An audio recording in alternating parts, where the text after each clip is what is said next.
Hello everybody and welcome back to the Archive, where we once again return with Final Fantasy XIV. We're here in the middle of the day. It took some convincing and it took some finagling, but I have finally managed to acquire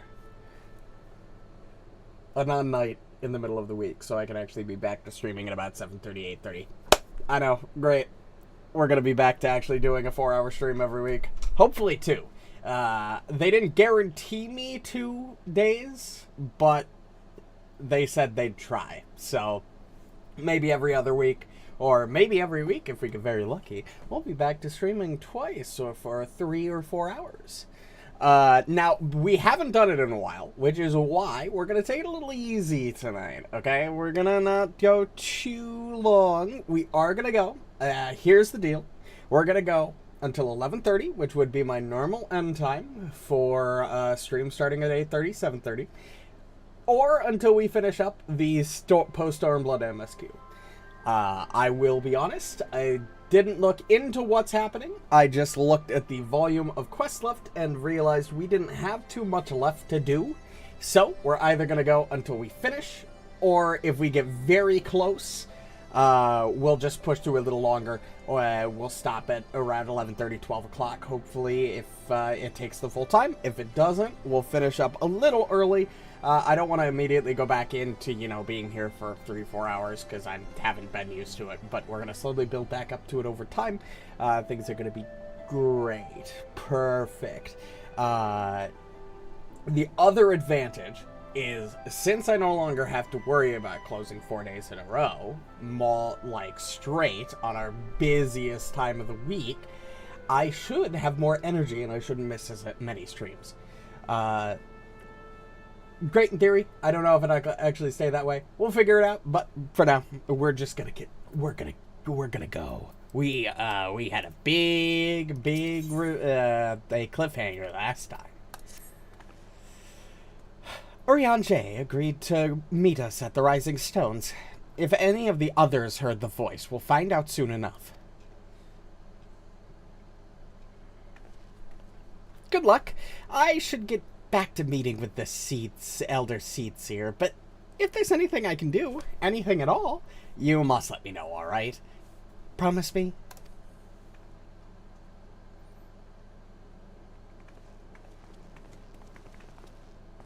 Right, let's be on our way.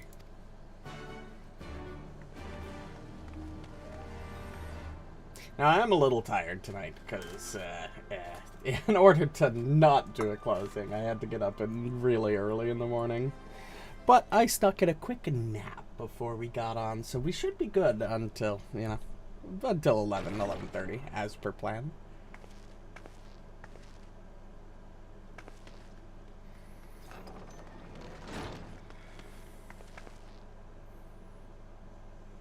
Urianger! God, it's good to see you. Has it been that long?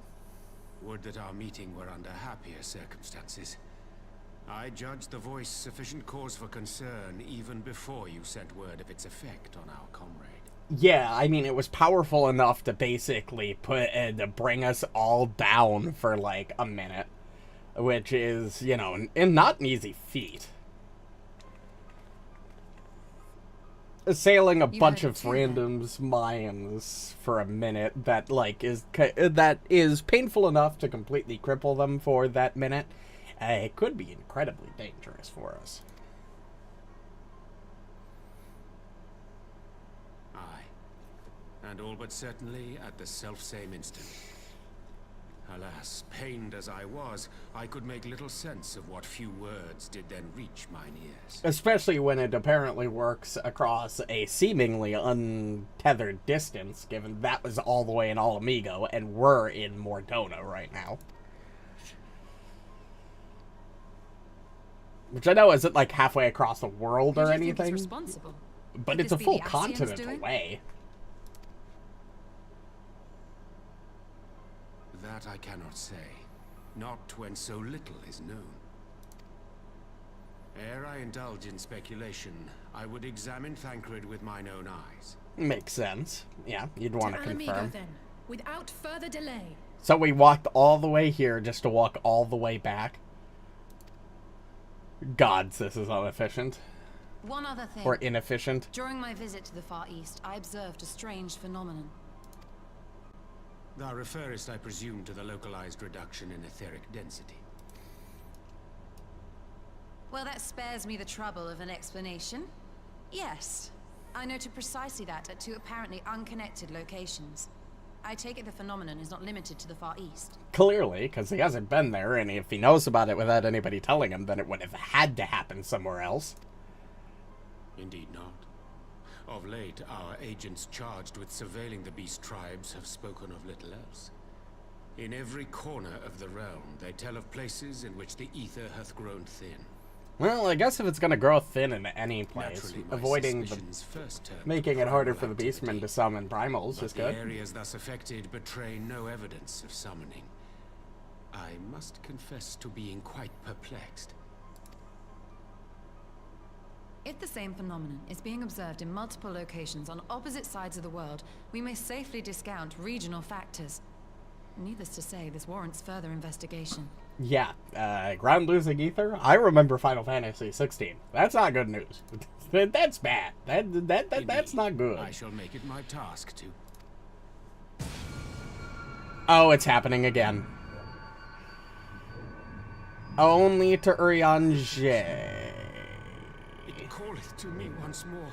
You good, buddy? I hope you're not gonna pass out and go into a coma.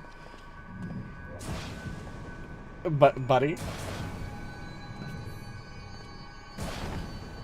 Oh, Urianger, pal. Oh, there. Okay, didn't hit us all at once this time. I hear it too. Slight delay. Oh, and there's the rest of us. Only you. Only you. No! Ishtola! Urianger! Throw wide the gates.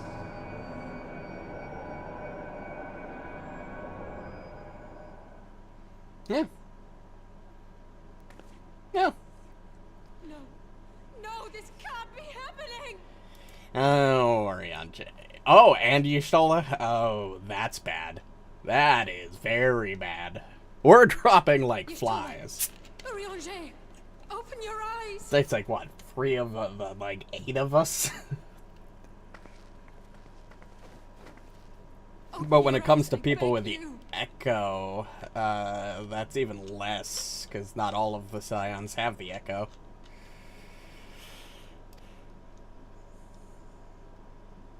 Say something. Anything. Not again. Please. Not again.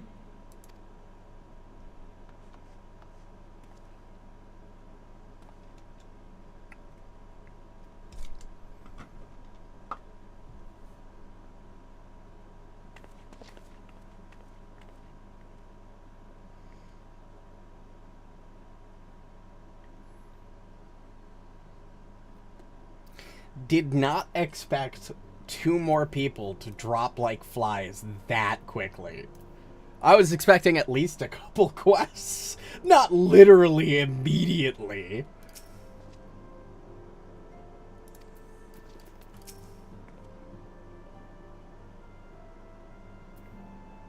Yeah, and hopefully she's not passed the fuck out. How we doing, Real? Thanks for the assist. Who's bloody next?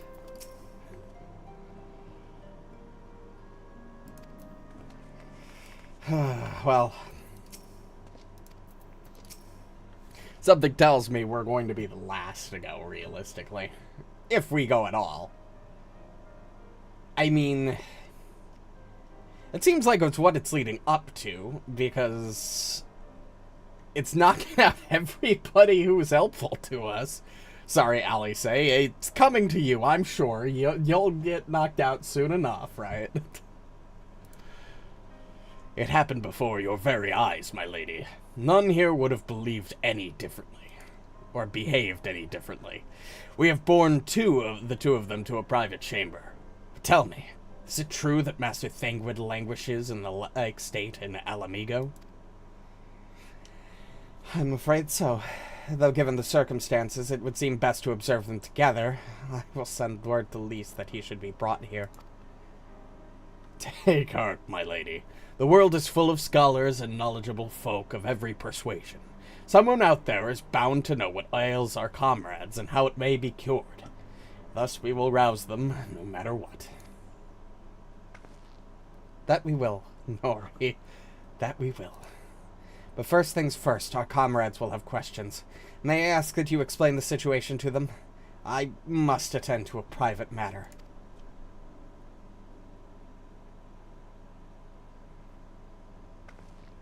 Oh, I promised I'd visit someone in Limsa Lominsa.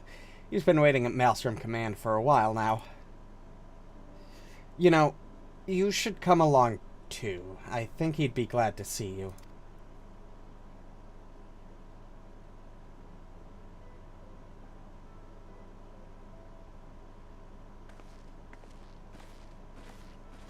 Who are we going to visit? A guy at Maelstrom Command. I'm trying to think of who that would be.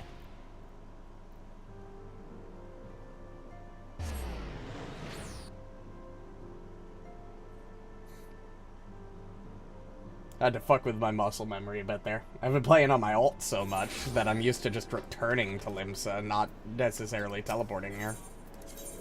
Aft Castle. I said aft castle, please.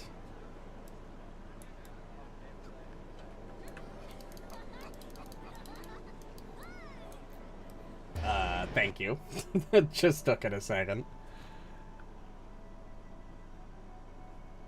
Although I will admit, I'm quite proud of myself and my ult. I managed to get through all of A Realm Reborn and get to Heavensward, playing only healer. Scholar's really unintuitive, though. I don't know how I care for it. At least it feels unintuitive to me. It constantly feels like I'm playing it wrong. Like, I should be, like, there should be tactics I'm unaware of, and I'm just not doing as well as I should be.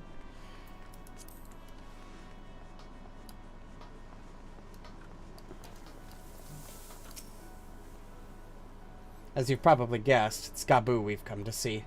The private here will bring him out to us. Ever since the Maelstrom took him in, I've tried to visit as often as I can. And after what befell our friends, I was taken by the urge to visit again. It's difficult to explain. Oh right, Gabu, the little kobold that we kinda, you know, the kobold kid that we took in, right?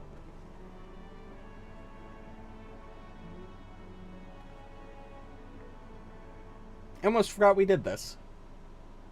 It was either goblin or kobold. I'm pretty sure it's a kobold. Yep, it's a kobold. Here he is, my lady.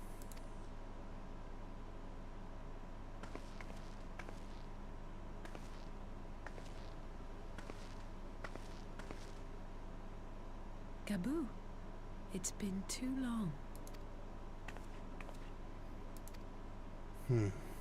Right, the mute little guy. I'm afraid there's been no change. If he can see or hear us, he has given no sign. I see. You're still fighting. I'm proud of you. Ellie, say you're throwing up some flags here, and I don't think they're good flags. We promised that we would come and visit you together, didn't we? Ellie, say please. I'm sorry that we haven't managed that yet.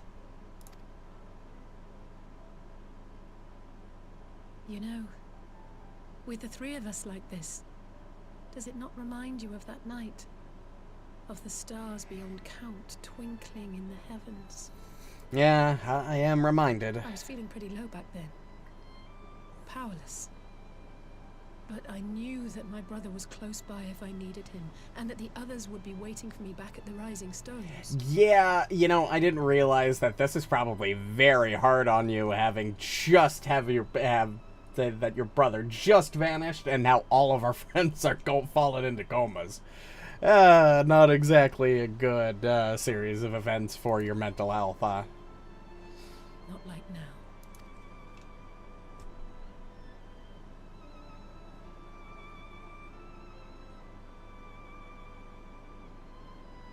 I've seen my share of trouble since coming to Eorzea. Been reminded again and again of my limitations, of how little I can change about this world. And I've come to know the sorrow of parting all too well. 'Tis the nature of the fights To we have the engage people in, I but hold dear struck down before my eyes, and be powerless to help them. That I cannot bear.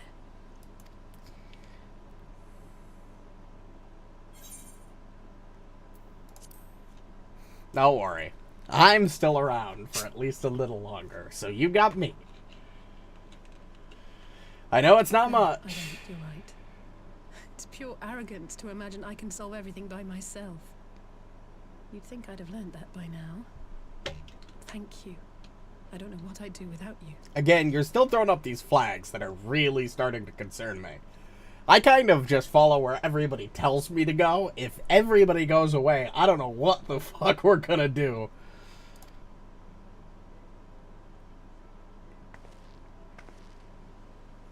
If anyone can't do this alone, it's That's definitely enough the breeding warrior for of one light. day. It's not because, and not because they can't physically. It's more like they rely on the backs of others to make logical choices and actually like do things. Come on. We have friends to save.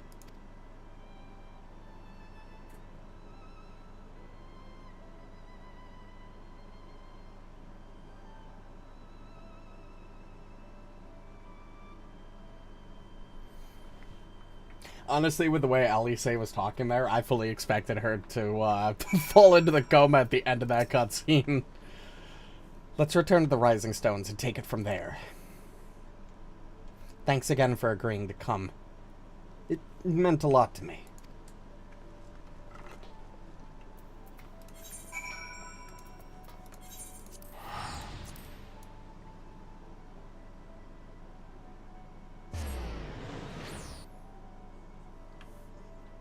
I'm gonna have to fuck with my HUD on this version. On this character, because, yeah, I'm so used to the HUD looking a certain way on my alt.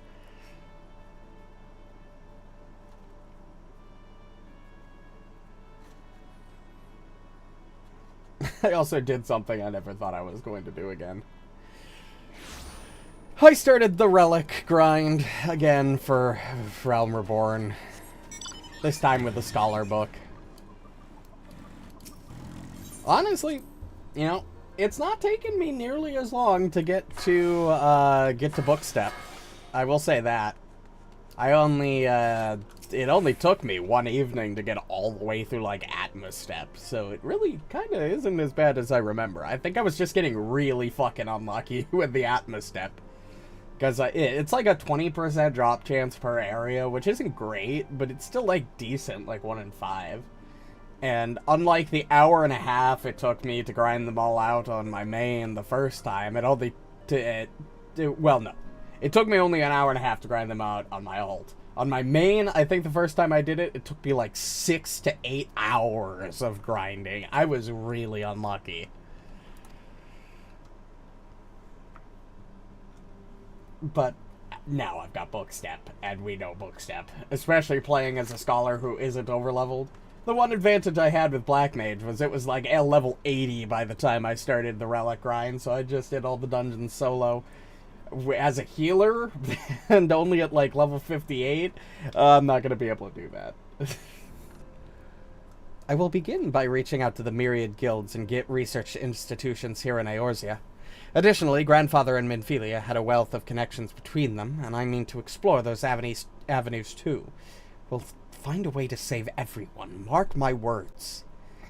Much and more has happened in recent days. Some of it for the good, some not so.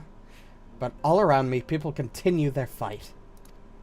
From the shinobi who search for Elfino to the Alliance members who make ready to move against the Empire, they march on in the face of great adversity, bearing heavy burdens. Everyone is playing their part, and so must I. You just have your own part to play. I know, and it's bigger than most, so I won't keep you. Just promise that you'll visit from time to time, and promise I'll have good tidings to share when you do.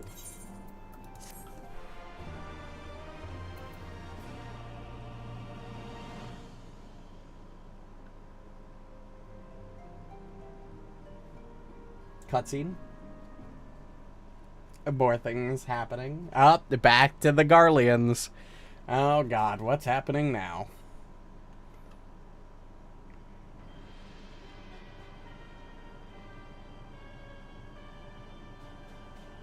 Also, I just want to point out, I want fantastic timing that we're all passing out after you fucking show back up. I know it's an Ascian controlling you more than likely, but... Now is the time to bring the Empire's might to bear. Ooh, that's very bad. A word from your radiance is all it takes. But one word, and the Imperial army will fall upon Alamigo as a pack of bloodthirsty wolves and tear that feeble nation apart.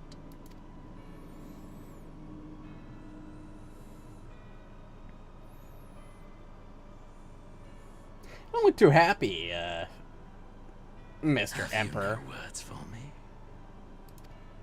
Maybe detecting a little bit of Despite falsity. the lengths I go to, an emissary playing the part of a fool. When first I took this face, I swore to use all of my knowledge Hi, to Elidibus. further the cause of the Empire. So this is the Ascian My you're deeds possessing. stand So testament that's the to Ascian my possessing you. commitment. Thank God I had to rewatch most of A Realm Reborn. I wouldn't remember your fucking And name, with this Mr. adamant White flesh at Robes. my disposal, I could destroy the Icon Slayer as easily as one might swat a fly. Why do you hesitate?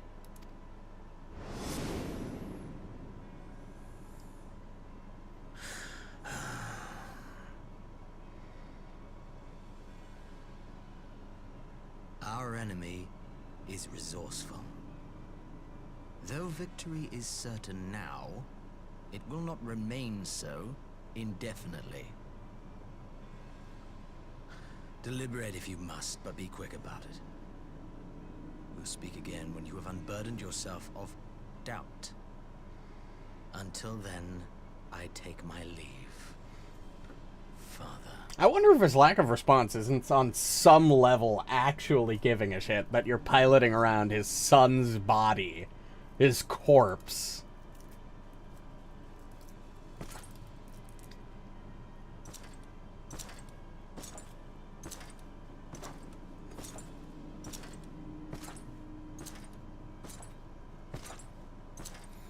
Also, I don't ever think I've brought it up, but that is one fucking awesome throne.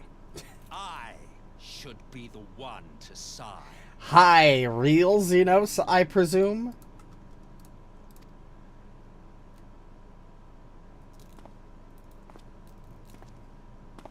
I played my part to perfection. I had earned my rest, and then thanks to Who the Lahabre's fuck are crowning you? act of idiocy, our favorite emissary sees fit to summon me back.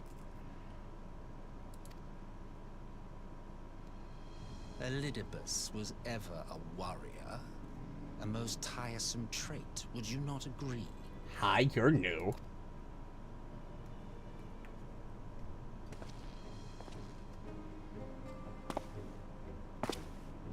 What? Have you no words for me either? No matter. I've long grown weary of this mummery. Now, my dearest grandson, let me remind you of your place in the simplest of terms. I'm sorry, grandson?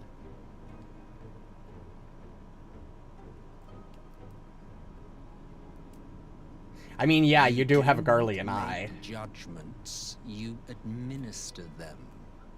Swiftly and to the letter. Naught else is your concern. Elidibus may be an insufferable bore, but he is no fool.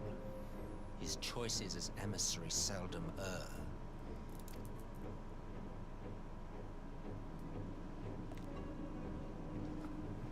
If aught threatens the balance twixt light and dark, it falls to you to remove it. be it by your own hands or by your armies, you have ample means at your disposal. I mean, you're not wrong. But I never thought I'd see the Emperor himself taking seemingly orders and advice from... Why I built it! Solus Voscalvus.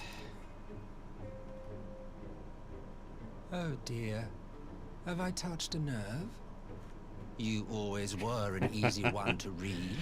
Oh, it's not often you get to see such a fucking asshole get shown his place. I pity you, I do. As they say, ignorance is bliss. And I know how much happier you would be not knowing the things you know.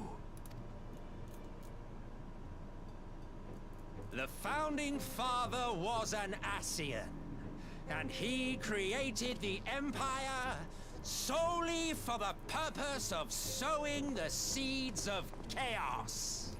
I mean, I can't say that I'm necessarily surprised, but that's a revelation. Don't take it personally. I merely do my duty. To bring about a calamity requires no small amount of power. And there is no surer way to obtain such power than by collecting powerful pawns. To that end, I have labored long and hard, and I must say I am quite pleased with my handiwork, paltry though it seems in comparison to Alec. Well, not everybody can emulate the Allegans. Or Allegons. Oh. Okay, didn't expect that. Didn't see that coming. You fiends are overfond of your own voices. Yeah, they kind of are. I didn't expect you to just pull out a fucking gun and shoot him in the fucking chest, though. Man is the master of his Or head, own wherever you destiny. hit him.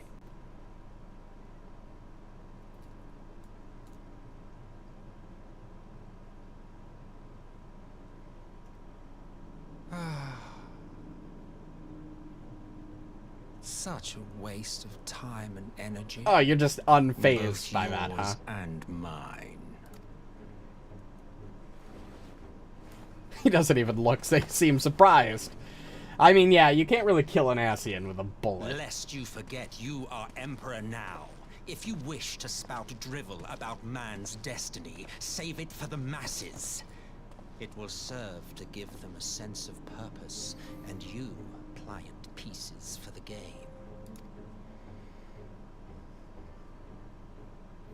Bro, your corpse is over there. You wanna... Oh, do stop sulking, boy.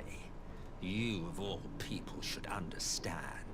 Ours is a struggle to restore both mankind and the world to their rightful state.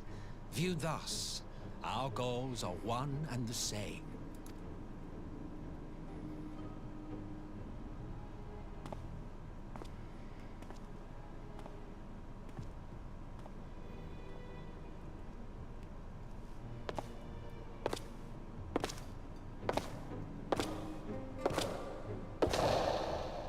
Holy shit. Why does it feel like the budget shot the fuck up again?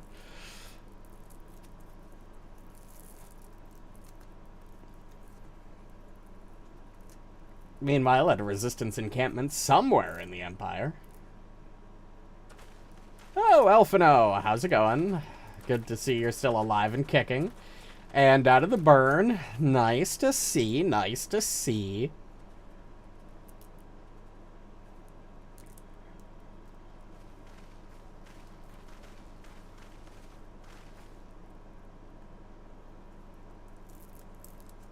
What in the world?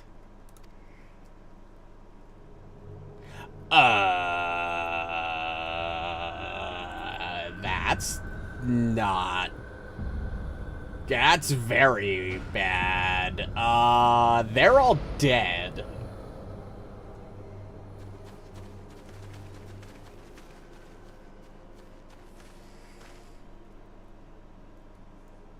Dead. All dead. Yet I see no wounds, nor any evidence of battle.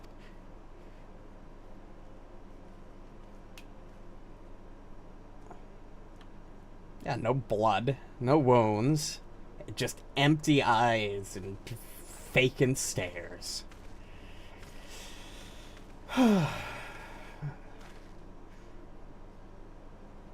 Maybe someone was using this as a testing ground. Damn them. They finally used it.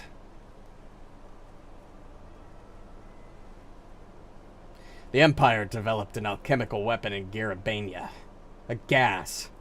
Black Rose, it was called, and to breathe it is to breathe your last. And that did this? I thought the project abandoned, and its vile fruit destroyed, but naught else could have wrought such an atrocity.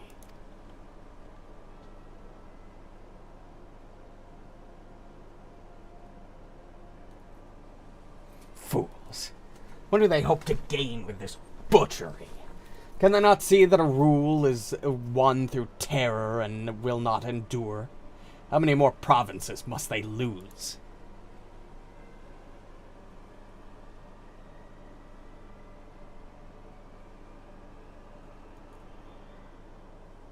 Nay, wait. This is not the work of men, but monsters. The Ascians. It cannot be a coincidence that their trail led us here. Their objective was never to rule, but to sow strife and discord.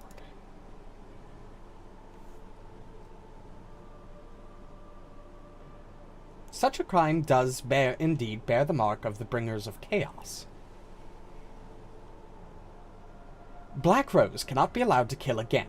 We must find the Ascians and put an end to their plot.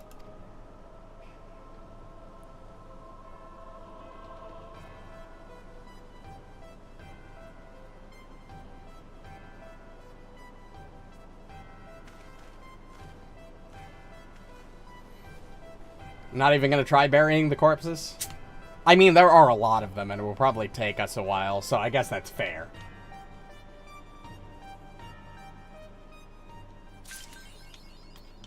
History of Violet.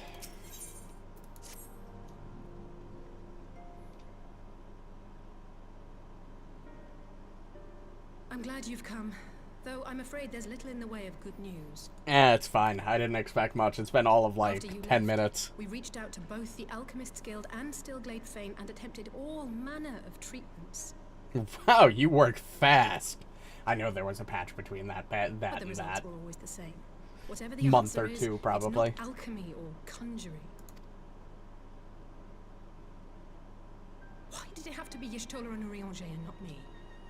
Out of all of us, they are the ones who could feasibly have solved this puzzle. It's not like it's your fault. Don't blame yourself. And Elfino's still missing. God, it's all going wrong.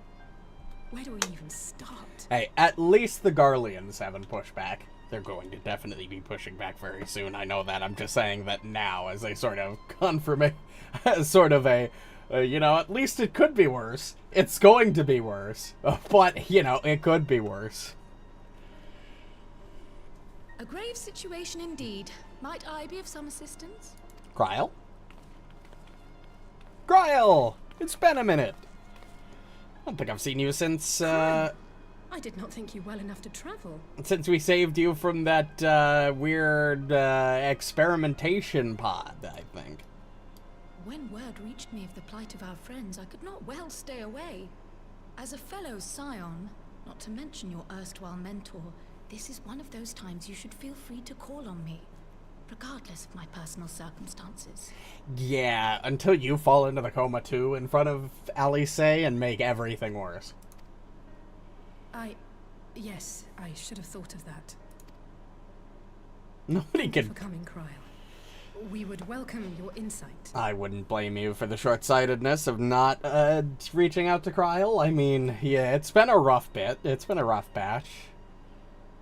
And I should be happy to provide it. Now, what's this I hear about Alphino heading into Imperial territory? That boy always did have some funny ideas. Do you remember the speech he gave when he was accepted to the Studium?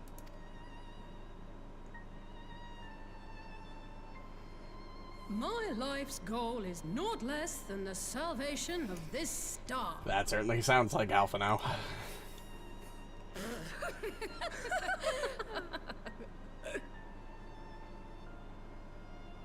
That particular grand pronouncement has been a source of great embarrassment to him, as you know. But the fact of the matter is, he meant every word and has lived his life accordingly. Yeah, even if it did have some missteps along the way. The Crystal Braves. Yes, he remains altruistic to a fault. But I'm worried he was too fixated on his goals to see the dangers, as has happened before. You needn't be so concerned. Though his values remain the same, Alphino is not the blinkered boy he once was. Slowly but surely his eyes have been opened, thanks to a certain someone. Well, he was gonna catch on eventually. A certain someone whom he'd be mortified to learn had heard about his little speech. Mum's the word, eh? For now. Until we're in a much safer place, I'm sure that Right, I'd information better have can a be look at our hidden. patients. They're in the infirmary, I assume. I'll need absolute quiet, so it would be best if I did this alone. If you'll excuse me. Okay, take your bets. Do we get another attack and then Kryl to goes under or Alice goes under? I give it like a 25% chance. Not like a 50-50. I'm not that confident in my assertion here, but I'm confident enough to put at least a 25% chance on it. Now, which one do I think is more likely in the event that does happen?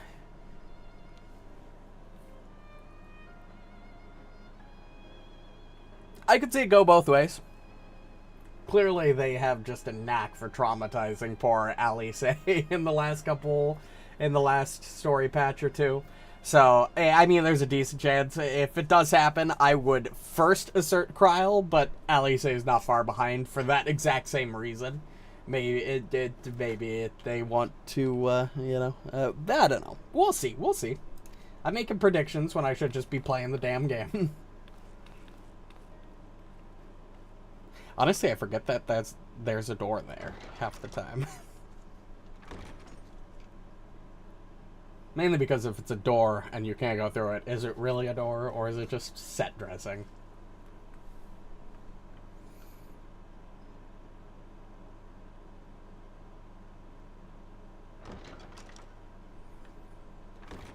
No headache.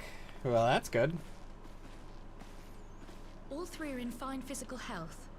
At a glance, I would say they were merely sound asleep. Except for the fact that I couldn't sense the slightest trace of them in their bodies. It's as if their souls have taken leave of their physical forms. I think we already figured that out, but... Ah, yes. The Elder Seedseer made a similar observation. I've read the report. When you heard this mysterious voice, you described feeling as if you were somewhere else, yes? If we assume the ether which comprises your essence is being drawn to some other place, then it may be possible to follow the trail it leaves behind, just as we did in our search for Thancred. Okay, good idea. I wasn't around for that, but I can't imagine it was easy. Oh, it wasn't. But that's no reason not to try. I will have need of Master Matoya's crystal eye if I'm even to make the attempt.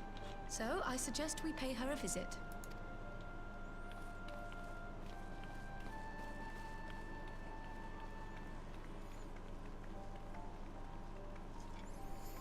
Going back to Evansward areas. Okay. Sure. It's been a while since we've seen Matoya. Yep, Dravania. Right, Idleshire. I forgot there's no fast travel spot specifically in the Dravanian hinterlands. Just a separated map.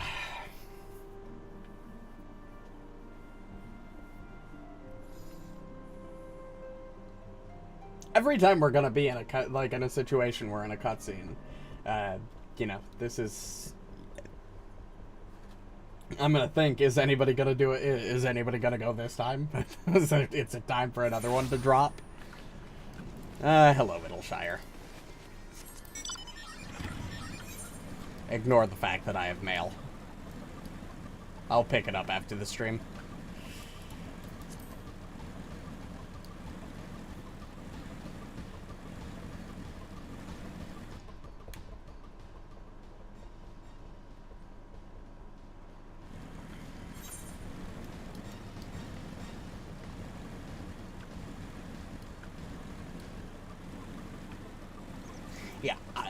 And again, I didn't look into any of, like, necessarily what is going to be happening for the expansion. All I know is that we don't have much left. I know there's one more dungeon. I didn't read the specifics, I just saw the icon. And then there's like 2 quests after that, and then we're done. So, luckily, since we'll be back to streaming, like a solid 4.5 hours per stream, we can actually do some of the optional stuff on stream during the couple weeks it's going to take. Oh, I have flight. I didn't realize I had flight. For the couple weeks it's going to take me to level Gunbreaker to level 70, we can do things like the raid series and the Alliance raid set.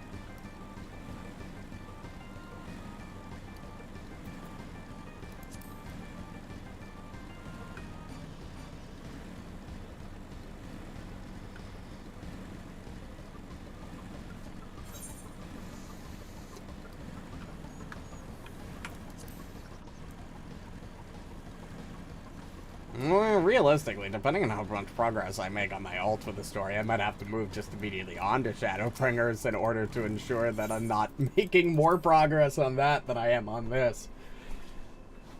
I mean, the fact that we started it only like 2 weeks ago and we're already through Realm Reborn and into Heavensward is not exactly filling me with confidence. Oh, I gotta speak with Alice in front of the cave.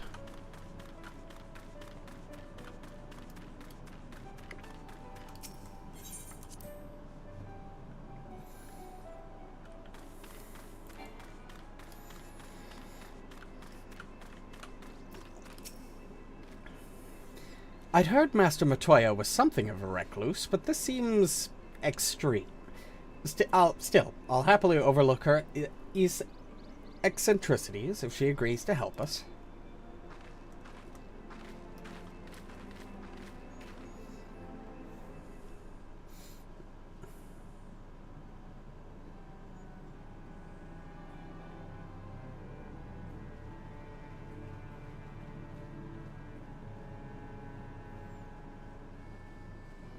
To disturb my peace again, have you? I hide myself away in a cave, and still you people insist on pestering me with your problems. Well, to be fair, this time it's kind of important.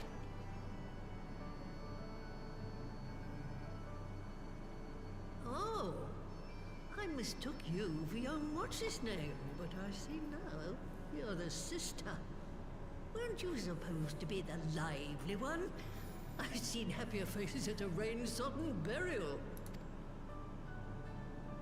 Well, I'm sorry to dash your expectations, but the situation isn't Alice, exactly let's not be rude. Ha! That's more like it. Stoller used to spit and hiss like a wildcat too. Better for a young thing like you to be filled with fire and leave the doom and gloom to your elders. I forgot how much I liked Matoya. Matoya is a good character. What exactly does this tragic situation of yours have to do with me? If I may, Master Matoya, we have need of your crystal eye once more.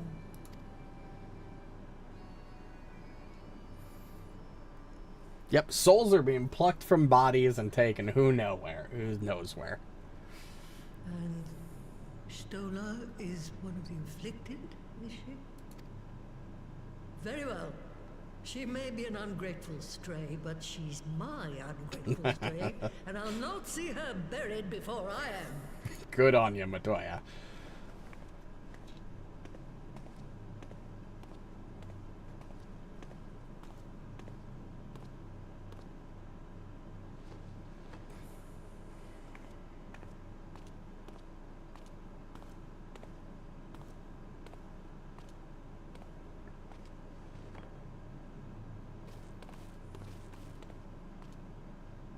Right. Let us see what we can see. Hopefully something useful. I'll begin from where our friends first fell, and cast my senses out from there.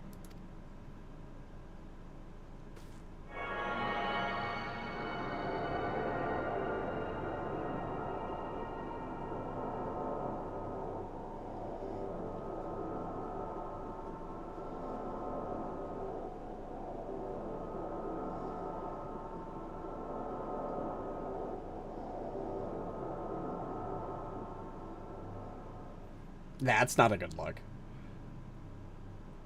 What is it? Did you find That's a them? very bad look. This doesn't make sense. How is it even possible? How is what possible? Kryl, what did you see? That's fair. That's a fair response. I would like a little elaboration too, please. The threads, they just ended. And no, I didn't lose track of them. I followed them as far as they went. It's as if they were cut off. Could the ether have dissipated if it had? Oh gods! Their bodies are just husks. It's like the Broodmother's daughter all over again. No, this is different. The Kalyana girl was already dead, body and soul, when Lakshmi effected her resurrection. Aye, let's not jump to conclusions. If their physical forms yet breathe, and show no signs of wasting, then it follows that their souls must still be intact somewhere. That's how that works. Even if there's no, like, kind of connection, like, going on, since obviously the threads were, like, severed, just because the soul still exists, even though it's completely detached, the body still functions? That's kind of weird. But, alright, it's a contrivance. That's the question, isn't it, girl? Death has not taken them to the ethereal sea, yet there are no tracks left for us to follow.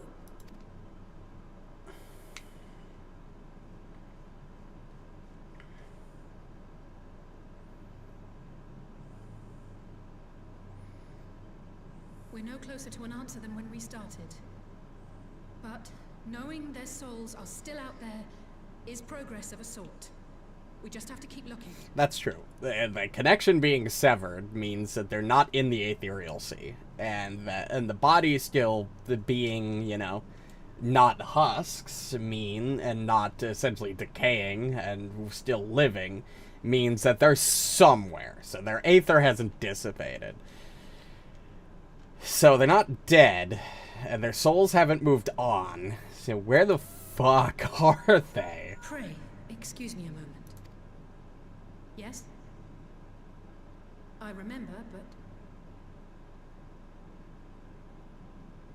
What, to Alamigo? We're on our way. Oh god, what is That it was now? Liz. Apparently, a group of Populares have defected to Alamigo, and Maxima, the envoy Alphino left with, is one of them. I'm sorry. I realize we've barely begun here, but... I think they Go, get it. child, go! You've made up your mind, and life's too short for dithering. I'll do some digging in the meantime and see if there isn't some other method we could use to continue the search. Keep up the good work, Ryle. We'll deal with Let's be off the then. troops on the ground, or the active situation. You can hello? Hello. Oh, not again. The enchantment barely seems to take these days. I chalk it up to old age, but I rather doubt it's that simple. Maybe something to do with the low etheric density in growing in the areas.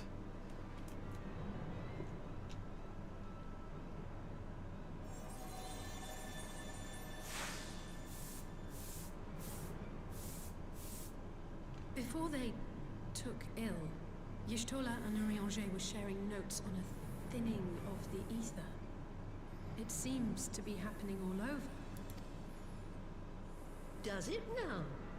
And here I was, all set to blame my woes on that creaking mountain of refuse clogging up the Thaliac. I fear something has gone awry. Still, there's naught to be gained from starting at shadows. You can only do what can be done, and that but one thing at a time. That's good advice. Well, let's go take care of our imminent problem, or imminent situation.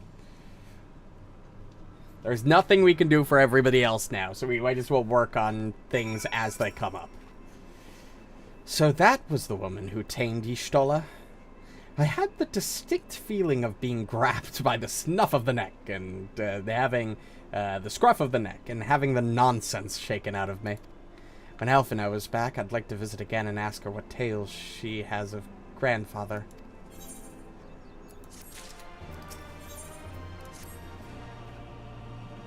I almost can't bear to hear what Maxima has to tell us. But it can't be bad news, can it? Lise would have said, unless... there's no point speculating. Lise said she'd notified the guards of our coming, so we should head straight to the palace gate in the Alamegan Quarter. I'll be praying for the good news. Learn what you can about Alphino's plight, and leave the search for our friend's lost souls to me.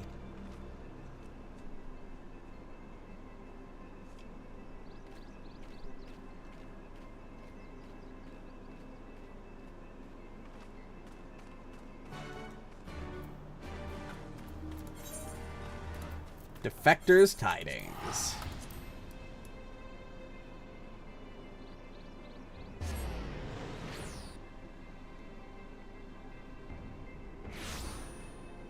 Alright, it's bothering me enough that I have to change it. This needs to shrink. I know I have it on 60% on my alt, and I need it to go down to that, because it is so big on the screen.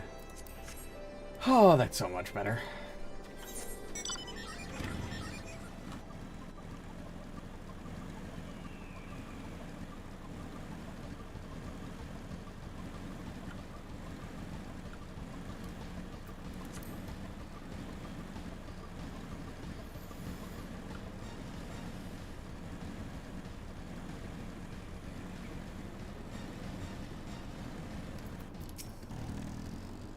Greetings, Scions. The commander told me to expect you.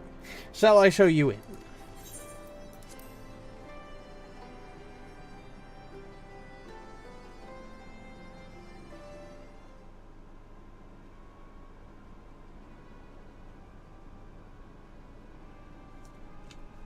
Maxima, I'm so glad you're alright, man. It's good to see you.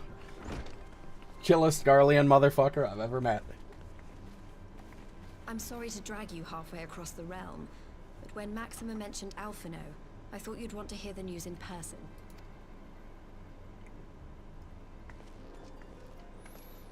Ah, we meet again.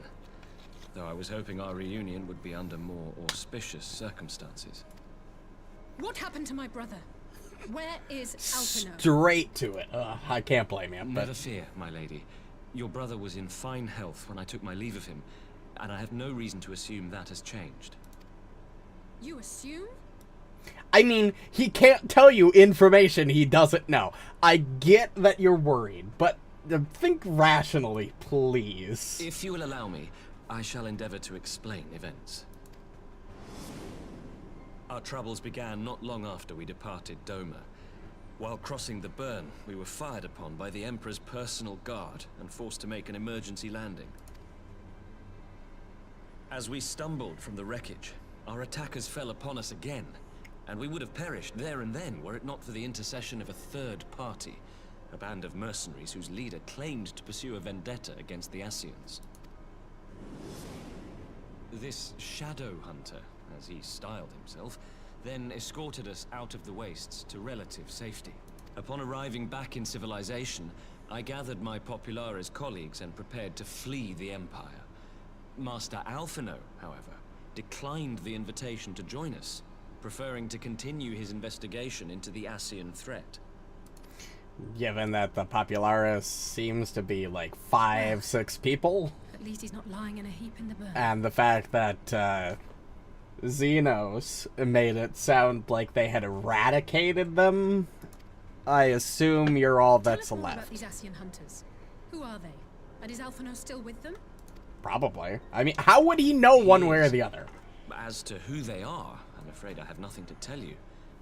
Beyond the fact that they root out and destroy Ascians, they were unwilling to divulge anything which might serve to identify them. They would not even reveal their next destination. But Master Alphino asked to accompany them all the same. Since parting company with your brother, we've been engaged in a game of cat and mouse with the Emperor's guard. We made our way through province after province, finding the army busy restoring order wherever we went, until we finally arrived here in Alamigo. I cannot thank Commander Aldin enough for giving us such an unexpectedly warm welcome. I'm not inclined to turn away refugees, no matter which land they call home. And if they can tell me how things lie in Garlemald, all the better. Ever the strategist, eh, Robon? On that subject, there is much I would tell you. During the course of our journey, we heard tales that an entire rebel army had been slaughtered in the space of a single night. It would seem my former comrades grew tired of putting down uprisings in the conventional manner, and chose instead to bring a formidable new weapon to bear. Details were sparse, but the rumor alone was enough to dampen the flames of rebellion. I have also heard reports that several companies have withdrawn from their designated provinces and begun marching westward. It is my assessment that the Empire's forces are mobilizing for a large There it is. engagement. I'm not surprised. Westward? You mean they're getting ready to invade Alamigo? We knew this was coming, but not that it would be so soon. Yeah, that's quick turnaround. We've barely even begun to shore up our defenses. They won't stop an invading army. No, they won't. Dispatch messengers to the Alliance leadership requesting reinforcements, and send word to our officers in the field to hasten completion of those border fortifications. Prepare to meet the Imperials head on! Yeah, we can't let them retake Alamigo after we just spent fucking months getting it back. No matter how quickly we act, we still want for time. When the enemy comes into view, our best recourse will be to open negotiations with their commander, and see that the ensuing proceedings take as long as possible. Would you and Alize head to Doma and let Lord Hien know about this? I'm sure he'll want to hear about Alphino too. Certainly, can do that, and I'm sure Hien would back us up. We'll send word when... Oh, no. Oh, yeah. It's happening again. Untold sorrow must be changed. Well... Ahead looms a calamity. Eon become instant. Throw wide the gates.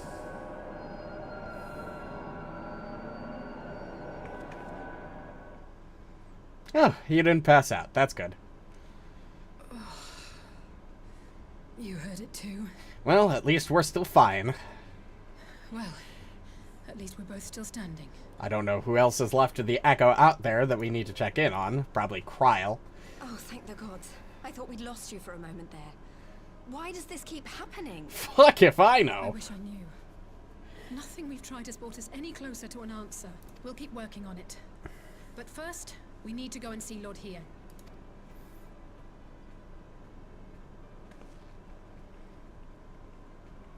A encroaching calamity, huh? So, Elfino is safe, for the present, at least. Now all we need to worry about is the full-scale Imperial invasion. I'm actually glad Lee's tasked us with visiting Lord Hien. Better to be dashing from place to place than sitting around stewing over things we can't change. To the Enclave.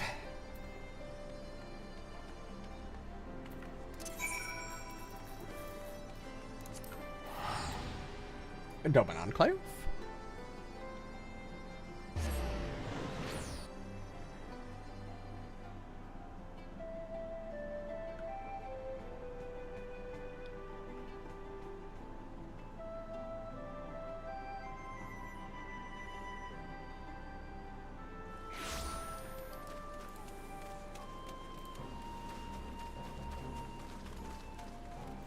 That was actually a surprisingly smooth music transition.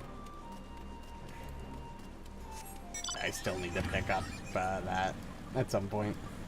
Barely played on this character since I started the ult.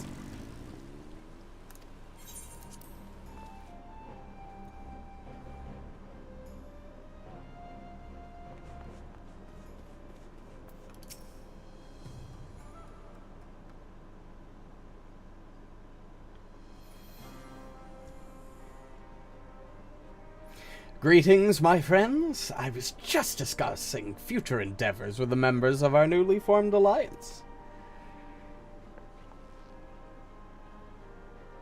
The Kojin in the Confederacy you already know, and it was your own strength of arms that won us the cooperation of the steppe tribes. We have also been joined by our neighbors from Nakshia and the indomitable citizens of Dalamaska, though the scattered nature of the latter's resistance will somewhat delay their official introduction. These proud peoples have united under a single purpose: to stand against the tyranny of the Garlean Empire. Speaking of, I'm glad to see that your alliance is coming together so swiftly. As things stand, I fear we shall soon have need of your strength.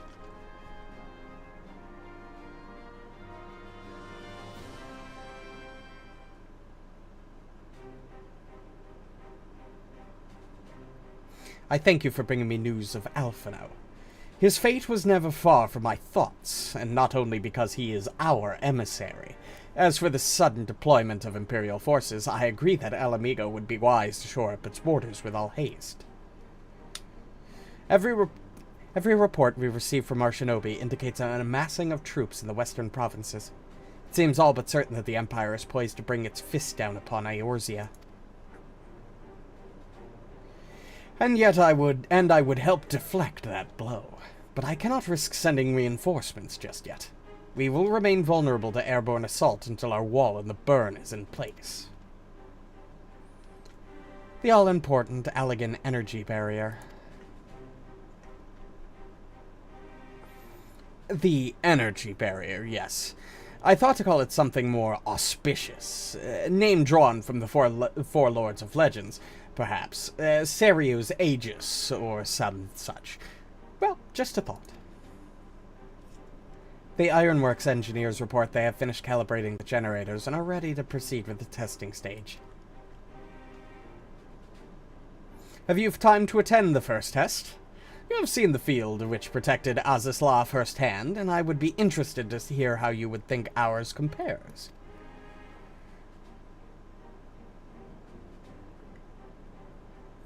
I will come too, if you don't mind. Though I'm no Y'shtola, I may be able to offer some insight. Of course. Time being of the essence, it would be best if we made directly. For the burn. Yugiri, I leave you in Hakuro to bring the War Council to a close. Understood. Your mounts are saddled and ready, my lord. Wear the storms. I'll take the silver piece.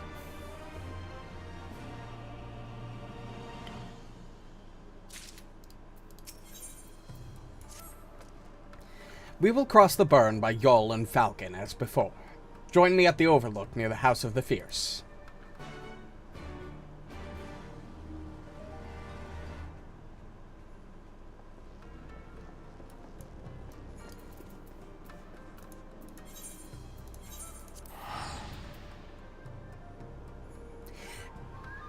I wonder if Alphino's been experiencing the headaches. The weird ether pulls. Or soul pulls, or however you want to describe them.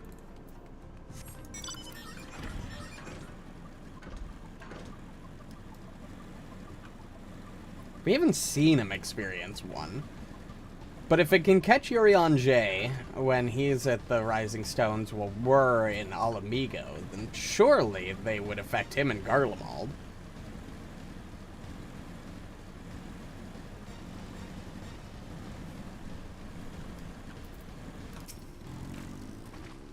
Give the word when you're ready to take wing.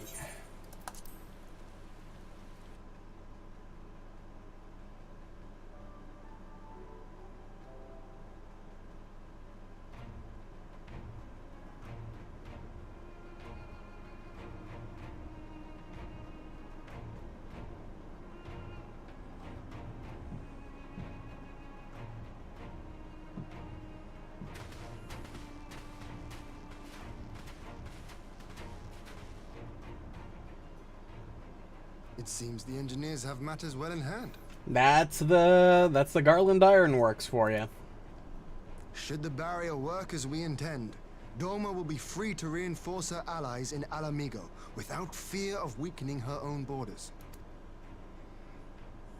Honored friends, the time has come to put your hard work to the test. Start the generator. Now we just have to hope everything goes well. The low etheric density shouldn't be a problem given we just released a threshold of it into the area.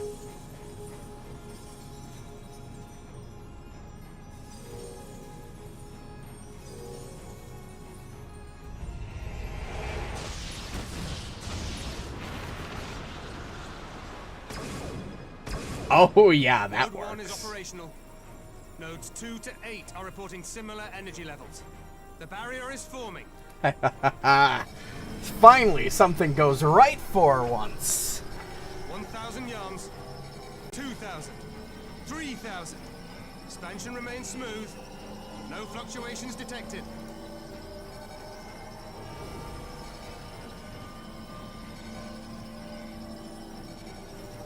Oh yeah, I'd like to see them get over that. 5,000. Target altitude reached. The barrier is holding steady at 5,000 yards. We've done it. And the funny thing is, since it's invisible, if any Garlean ships try to come through, they're just gonna smash into the damn thing and break. Oh, that's great.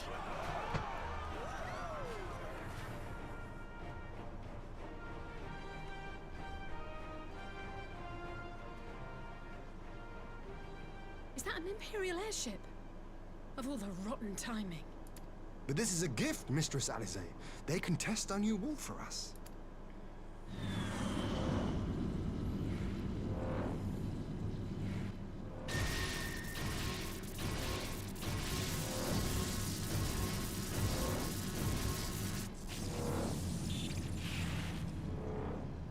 Seems solid enough, though I was hoping for a fireball.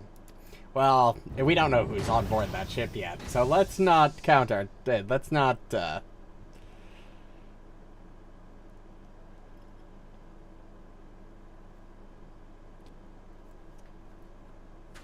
was going to say more, but, then I saw this guy walking out. Hey, guy. Oh, no. Alphino, you fell for the It's Alphino. You took the last hit, didn't you? What are you? Let me go! He has my brother! Lower the barrier!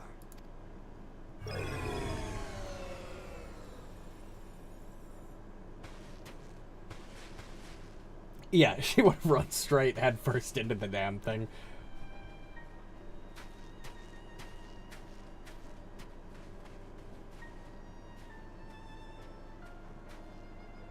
Be at ease, girl. The lad is not dead, merely locked in slumber. No, not him too.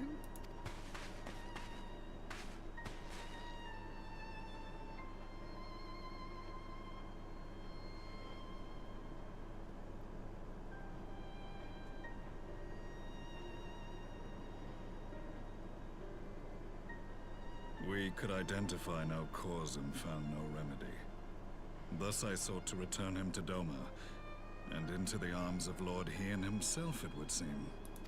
It is a day for fated reunions. Hello. Would you not agree, adventurer? Or should I address you as the Warrior of Light?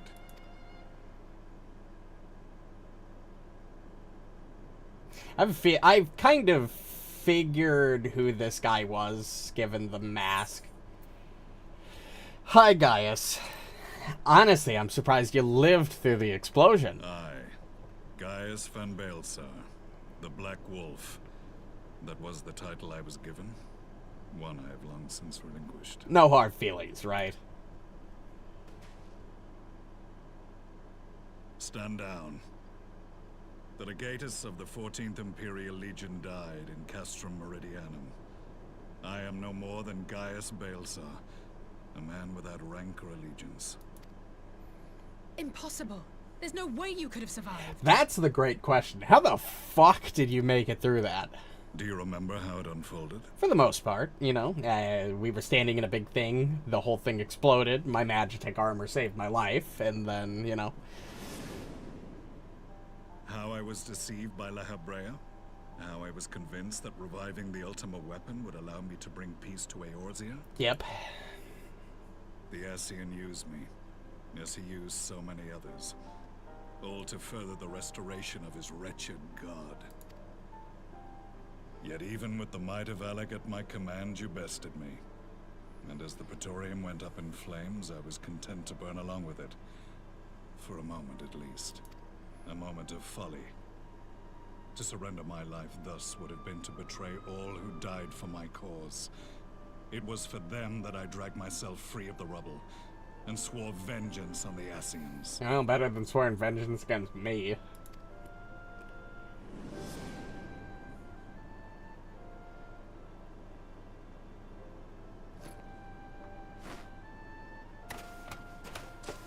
The Black Wolf has shed his pelt, never to return to Garlemald or her legions. I live now only to exact revenge. My principal quarry was to be La Habrea, whom I gather you have since ushered into oblivion. Yep, that's correct. Pretty sure I killed him when I dealt the blow to King Thoradin. But so many more remain. Long as their kind lurked in the shadows, laboring to sow chaos throughout our world, I would see each and every one dragged into the light and put to the sword. Are the Scions not of like mind? No, we're in agreement on this. In this single respect, perhaps. Then I shall continue the partnership the boy began, and share what intelligence I have acquired. Among the Ascians, the Black-Masked Ilk are subordinate to those who wear red. This you already know. Correct. Yet among the red there exists a hierarchy. Those set adrift with the shards clearly stand below those still joined to the source. Nebriales, who once dared to intrude upon the Rising Stones, belonged to the former group, and while he was indeed a dangerous foe, his powers were inconsequential next to the paragons of the source. Of course they were, and it still took a lot of us to take that guy out. Because that's the guy, yep. The first was La Habrea, who plagues us no more. There is also the white-robed Elidibus, and the elusive Emmet Selk, about whom little is known. We have files on La Habrea and Elidibus, but I believe this Emmet Selk is new to us? If I were to guess, just hamper a guess, whoever, I would assume it's not, obviously Elidibus is possessing Xenos' corpse, and then the other guy in the room that was talking to Xenos, and, well, not Xenos, but the Emperor was confirmed to be an Ascian. So, and given the cool robes, I mean, it's possible that was this Emmet Selk. As I assume my brother told you, we have evidence to suggest that an Ascian now walks in the body of the Crown Prince. Have you identified this interloper? Elidibus seems the most likely culprit. As emissary, it is his role to maintain the equilibrium between darkness and light. Your many deeds in Hydaelyn's name have upset the balance, and I believe he seeks to restore it by throwing his considerable power behind the Empire. As a leader of the Ascians, he is one of our primary targets. It was on the trail of this very prey that the boy and I came across the scene of a failed uprising. In the absence of a single Garlean casualty, we inspected the bodies of the rebels, and the lack of any external injury drew my immediate attention. They had been slain by Black Rose, an alchemical invention of the Imperial Army. When I yet served as legatus, I ordered its production halted, and all stockpiles destroyed. Toxic gas is not a tool of conquest, but of extermination. To be fair, Gaius, I always kind of got the impression that while you were incredibly misguided and were doing things the wrong way, you still had the you know, you weren't an asshole. You just, you had people's best interests in heart. You just kind of, you know, went about it in a kind of tyrannical, militaristic fashion rather than, you know, doing literally anything else. Toxic gas. This must be the new weapon Maxima warned us about. Something deadly enough to sweep away all resistance in a matter of hours. Gods. You don't think they're planning to use this in Alamigo, do you? Put your fears to rest. We infiltrated the production facility and destroyed all existing stores of the chemical along with the plant itself. Even should they rebuild the operation, they will not soon manufacture another batch. Well, that's good at least. Regardless, I would glad that draw your issue attention was to a dealt with directive off we screen. discovered in the plant's records. The document was marked with a recent date and authorized with the signature of one Zeno Galvus.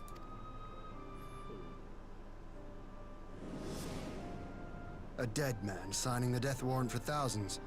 'Tis bad comedy.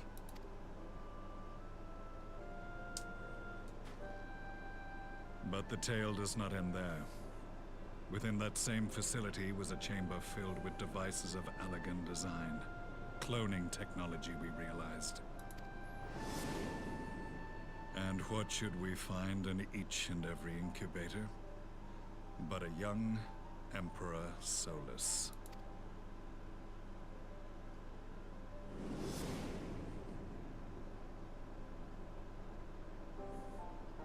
All of which prompts the question, were the Ascians responsible for these abominations? Or was it the will of the Emperor? Given the cutscene we watched earlier, definitely seems more of the Ascian involvement than the Empire. I must know which hand guides the Empire. Oh, that's actually Though I have given kind up of my rank, terrifying. I am yet a son of Garlemald, and I will fight for the future of my homeland. I mean, the way Solus made it sound, if he's an Ascian, we know that. The Garlean Empire was created by an Ascian to sow chaos. So we know that. But all he's done is essentially create a bunch of new host bodies that he can re-inhabit should the one he's in die. Which, you know, Ascians do. Fair. Like, we know they do that, but normally they possess the body of another, not clone a bunch of other ones. Which means this could be a problem. Especially if he's this absurdly powerful, the Ascian linked to the source. Like, if he is this Emmett Selk. To reopen old quarrels now would serve no purpose. That I can agree with. You saved my brother's life, so I'm willing to let sleeping dogs lie. But in truth, it's not my decision to make.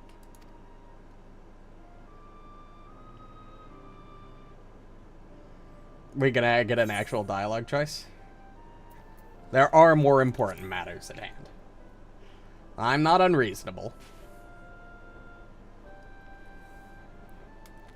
There was a time when I scorned those who placed their faith in false gods. Even as I, in my blinkered conviction, place mine in Ascian promises.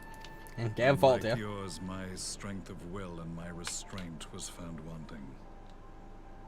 We shall meet again, warrior of light.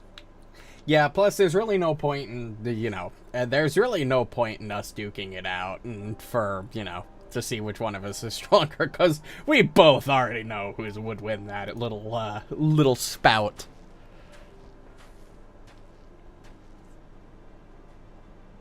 It's me, obviously. I mean, we kicked his ass at level 50 two expansions ago. The infamous Black Wolf, an unexpected ally, to say the least. Back when our feats weren't nearly as impressive.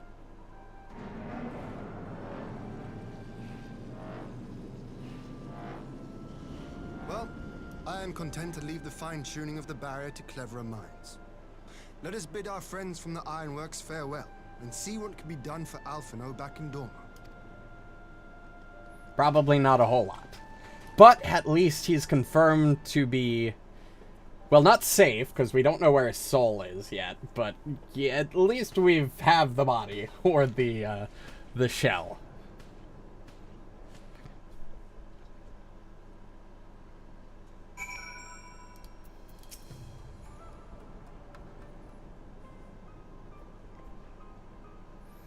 Alphino is safely ensconced in a private chamber. My finest healer is examining him as we speak. Alice, it's probably the exact same situation as the others, huh? I've spoken with a physician, and there's no outward signs of illness. Alphino is just lost in a sleep in which he cannot be awoken, just like the others. It seems even that the lands of the Empire were not far enough away to escape that cursed voice. I share your frustration, Alice, I do, but Alphino is returned to us alive, and otherwise unharmed. All that remains is to find the means to wake him. Until then, you can but fulfill your duties as a scion. Yours and your brother's both. You're right, of course.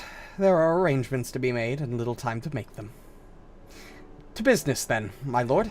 Now that we know Siriu's wall works as intended, can we expect reinforcements for Alamigo?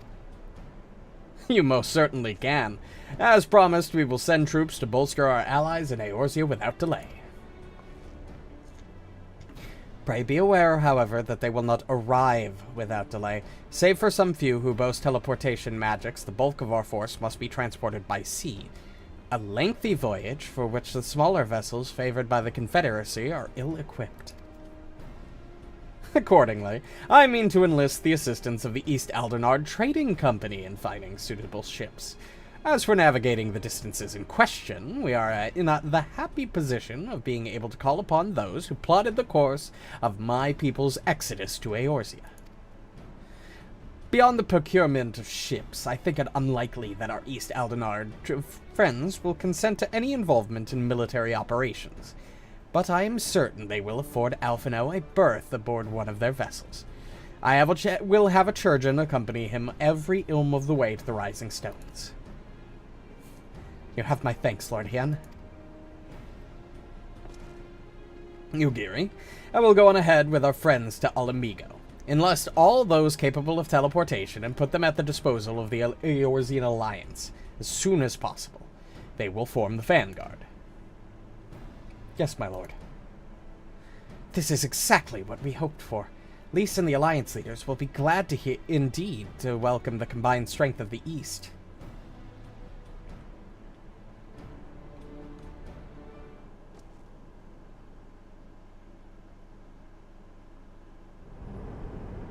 Honestly, at this rate, I might not finish up tonight like I thought I was going to.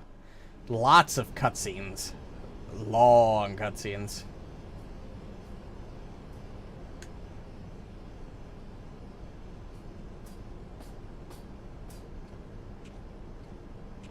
Our supplies at Black Rose have been ruined, but the new plant is already under construction. We should have the first batch ready in time for the offensive, Your Radiance. See that you do.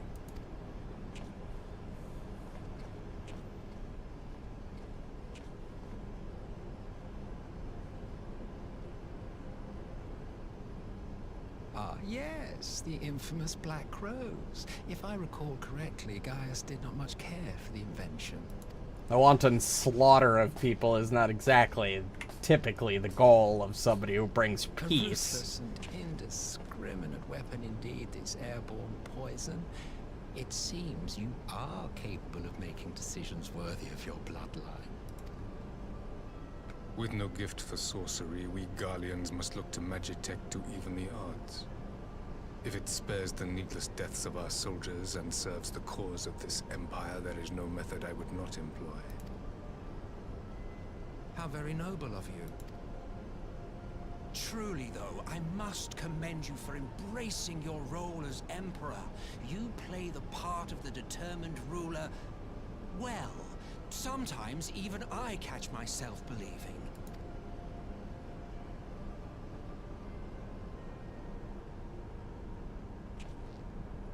A silent agent of death.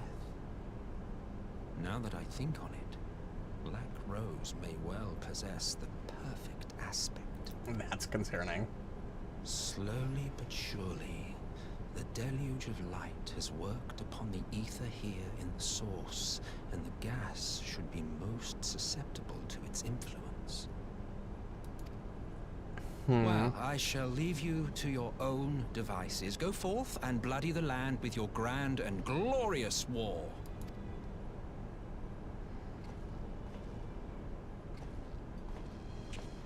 That fucking... Well, you do what?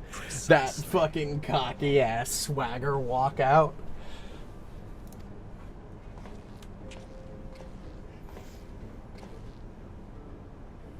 Need you ask? I will be doing what all Ascians do. So, Discord? I am well aware that your kind exists only to usher in the next calamity. But you seem oblivious to the harm your singular agenda causes to the Empire. You cannot have forgotten the events which followed your mortal demise.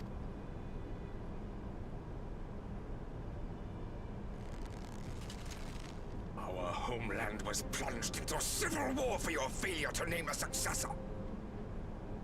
The edifice you so carefully constructed was but a hair's breadth from collapse. I know that sounds probably irritating, but at the same time, if his intent is to sow chaos, I mean, that was a fantastic way of doing it, even if it was in Garlemald and not Eorzea.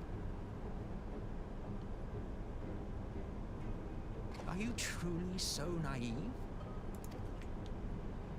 You thought me oblivious to the consequences of a departure so painstakingly timed? It was by design?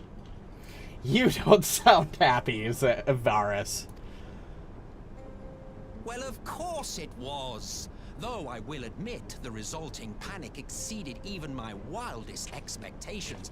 But how can you be surprised? Throwing the world into disarray was the very purpose for which this nation was, as you say, so carefully constructed.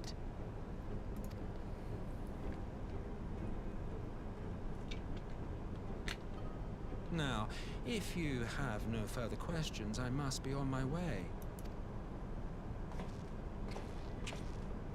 Since we may not meet again in this lifetime, it would be remiss of me not to offer a word or two of gratitude. I really must thank you for this surplus of vessels. I can mold any host into my own image, but having bodies tailor-made for me in this fashion is so much less tiresome. You dabbled in elegant cloning techniques, yes? It certainly is a compelling, not to mention entertaining, field of research.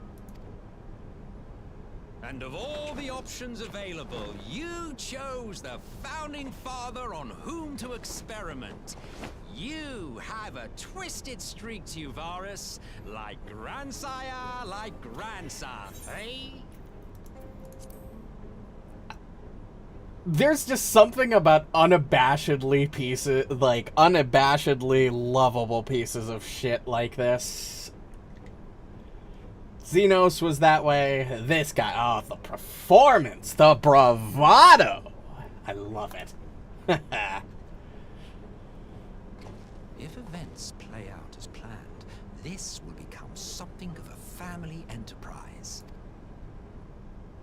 You will be the capstone of this world, I, the anchor in the shard, and together we will give the lie to this star's fraudulent existence.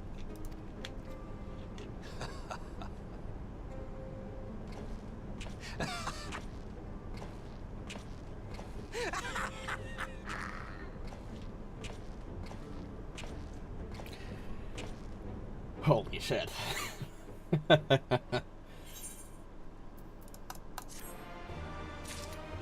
Every time I see him in a cutscene, he's a treat. Holy shit. We must leave now, but to convene with Eorzea's leaders, and it may be some time before I return to Doma. Hakuro, I leave you in command. My lord. I shall assemble an advance party with all haste and join you in Alamigo forthwith.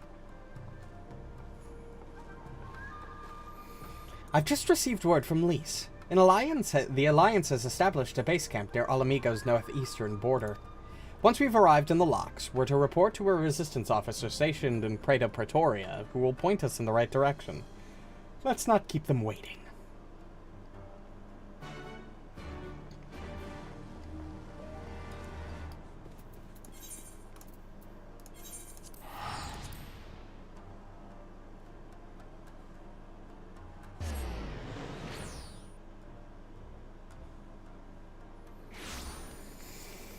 Alright.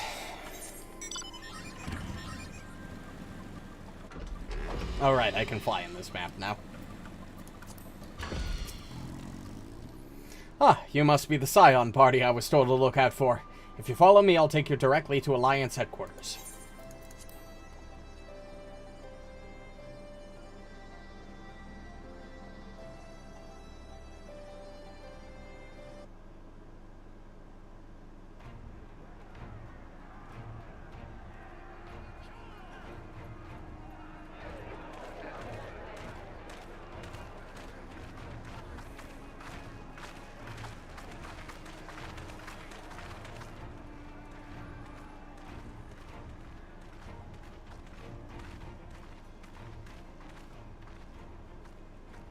Welcome back, you two. Greetings, Lord Hien. Glad you could join us. Glad to be here. I would have come sooner, while our own defense is not in question, but I am pleased to report that our soldiers are assembling for deployment to Alamigo as we speak. Ah, I gotta love everybody coming together. We're grateful for your support. Thanks to the efforts of our allies, it won't be long before we've established defensive positions on this front as well.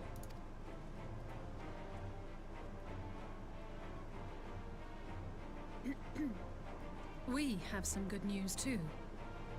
Alphino has come back to us. As for the bad news... Yep, in a coma like everyone else. So, Alphino won't wake up. Gaius van Baelsar is alive and hunting Ascians, and the Empire is planning to poison us all with toxic gas. Does that sound about right? Yep, you got all the major points. Ordinarily, any one of those things would have left me in shock. But the way things have been lately, it's all starting to seem pretty normal.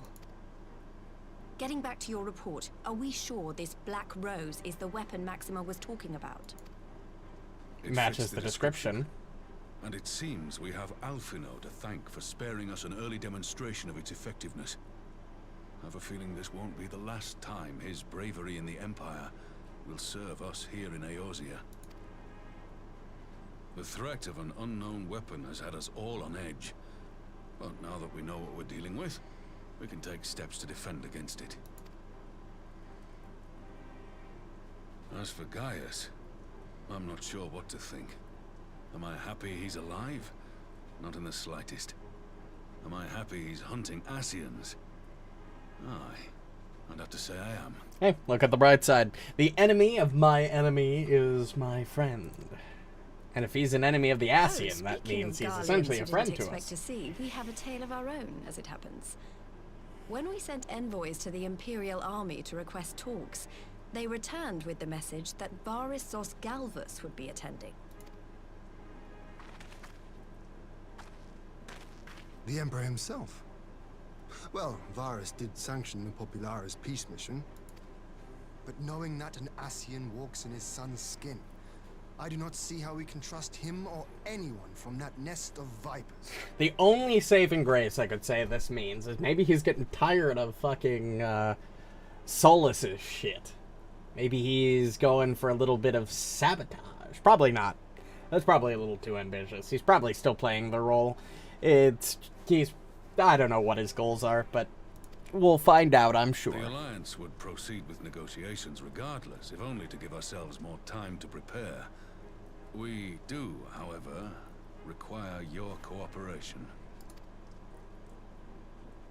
Right. Yes. So, as a condition for the talks to go forward, the Empire has requested that a member of the Scions be present. There'll be a representative from each Alliance nation, of course, but I'm afraid we have to ask that you come along too. Who knows? If things go wrong, you're talking to her and not me. God, Lise, you know how much I hate politics. But then, what choice do I have? Alphino and the others aren't going to do it. Very well. I shall attend as the Scion's representative. And I guess I'll be the bodyguard just in case things go wrong. In case you're wondering why I didn't ask you, the Empire also requested the presence of Eorzea's champion. That makes more sense. Okay. I'll be there. I'm not a fan of politics either, but worst case That's settled scenario. then. We don't know what Varus means to Could bring to the always, table, you know, or do a why he little wants you stabby there, stab. but having you close at hand will make all the difference. If the negotiations go wrong, of course. If he's genuinely there because he wants change, which I doubt, make that very clear. I am under no misgivings that this guy has any sort of good intention. But I'll be there in case things go wrong.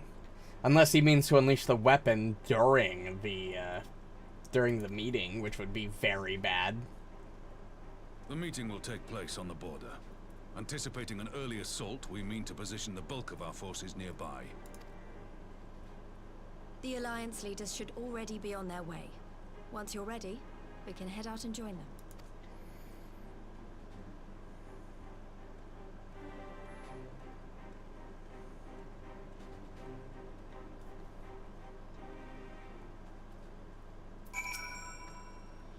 Well, I don't suppose it's polite to keep an emperor waiting too long, shall we?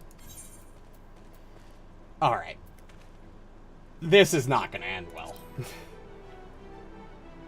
Something tells me, I mean, gathering up all the Alliance leaders, the champion of Eorzea and a Scion in one place when they have a weapon that can kill people just from inhaling it, seems a bit risky on our part. We could get wiped the fuck out here if they really wanted to play this right. They didn't even need you to attend. They could have just set up a trap here and killed all of us if they wanted to. But I guess that's not exactly Solus's plan either. Also, hi, in the flesh for the first time.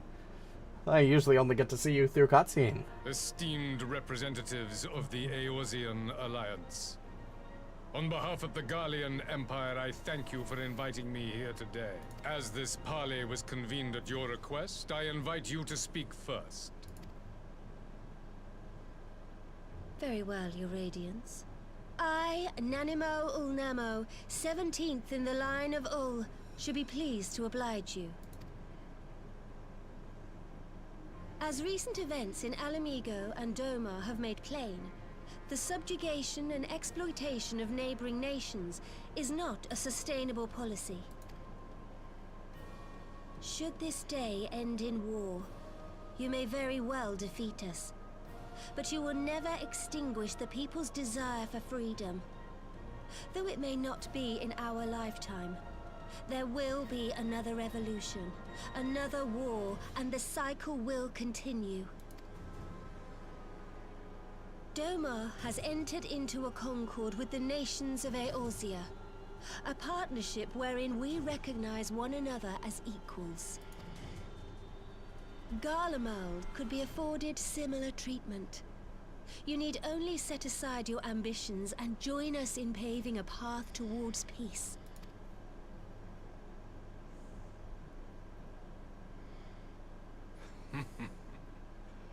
You will not win me over with sophistry, Your Grace. As you know only too well, this alliance lacks the strength to keep the peace within its own borders. Even now, your struggles with the Beastmen continue unabated. That is true. Divided, you sow this fertile soil with the seeds of your differences and reap naught but discord and chaos for your trouble. Eorzea must be united under one leader, one purpose. I would offer you both and bring an end to your strife. With all due respect, Your Radiance, the only thing that you offered the people of Alamigo was fear and hopelessness. The citizens of Doma can also attest to the meager arms of Imperial rule. There is no purpose to be found in a life of oppression, each day more uncertain than the last.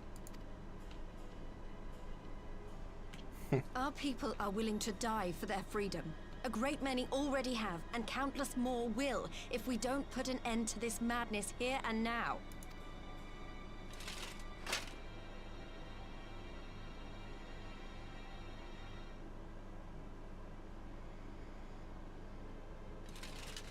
We brought order and stability to your lives. This madness and bloodshed is of your own making. You broke the peace, not Garlemald. Peace. Order. You kill our peoples, despoil our lands, take everything that is ours. And what? You expect us to lick the boot that grinds our faces into the dirt? At least we're standing up for what we think is the correct choice. I expect you to weigh the costs. To recognize the countless lives have been lost on both sides in pursuit of a greater good, and to not squander all we have achieved in a fit of petulance.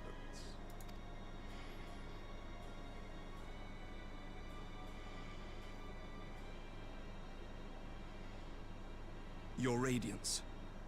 I fear I can personally attest to the dangers of pursuing one's vision with such righteous fervor. For 1,000 years, the Holy See of Ishgard waged war with dragons. 1,000 years of sacrifice, of sorrow and hate, in which we bathed in the blood of friend and foe alike. Had it gone on any longer, we may well have drowned.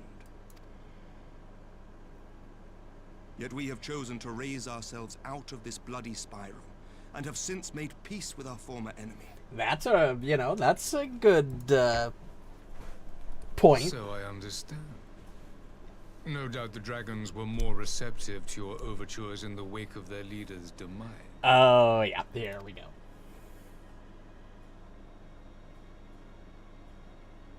You speak of peace, yet use war to achieve it.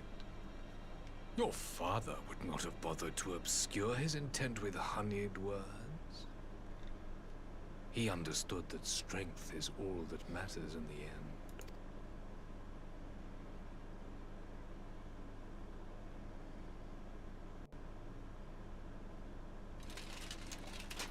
Without his clarity of vision, I can but wonder what will become of Ishgard and her people. You know, for a second, I almost believe you too care. lacked a leader of conviction. Weak and unable to wield magic, we were at the mercy of the strong, from whom we sought refuge in the bitter cold of the north. Were it not for the discovery of ceruleum and the subsequent development of magitech, we might never have gained the power to take back that which was rightfully ours.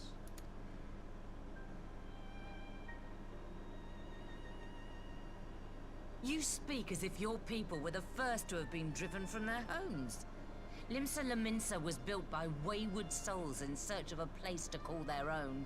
On the shores of Vilbrand we found it.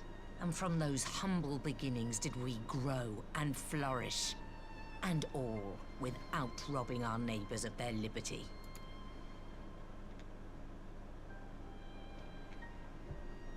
So saith the pirate. Am I to believe that you simply asked the kobolds to yield up their lands and that they were happy to oblige you? That you did not drive them out like rats in the hold of one of the many ships seized by your privateers? It's a little bit more well-informed than I you will thought, huh? concede that after centuries of exile, reclamation may be mistaken for invasion. Nevertheless, it is not. And those who till stolen soil have no right to object when cast out in turn.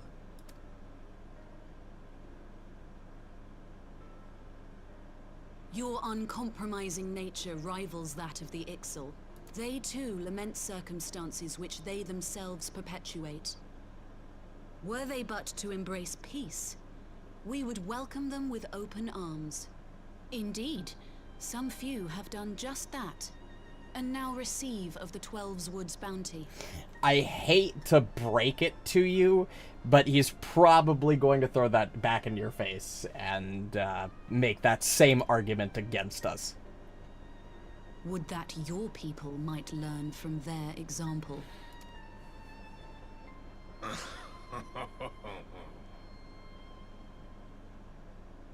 You dare compare us to the Birdmen?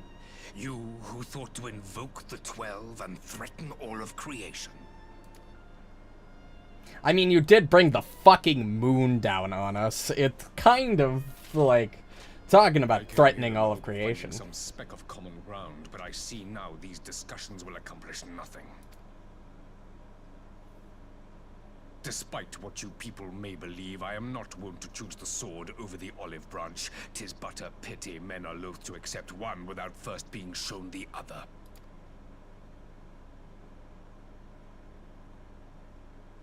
Wait! I beg you. This meeting was supposed to be a chance to find a way forward together, not to bemoan the missteps which brought us here.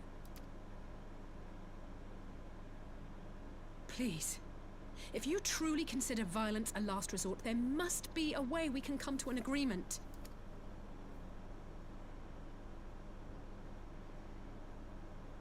That's a valid point. As Mistress Alisaie says, we did not come here to bicker over the past, but to discuss how we might strive towards a brighter future.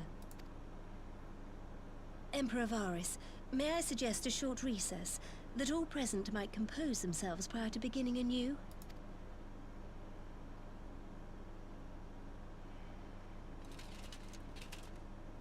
Very well. I pray this intermission will suffice to move these talks in a more constructive direction.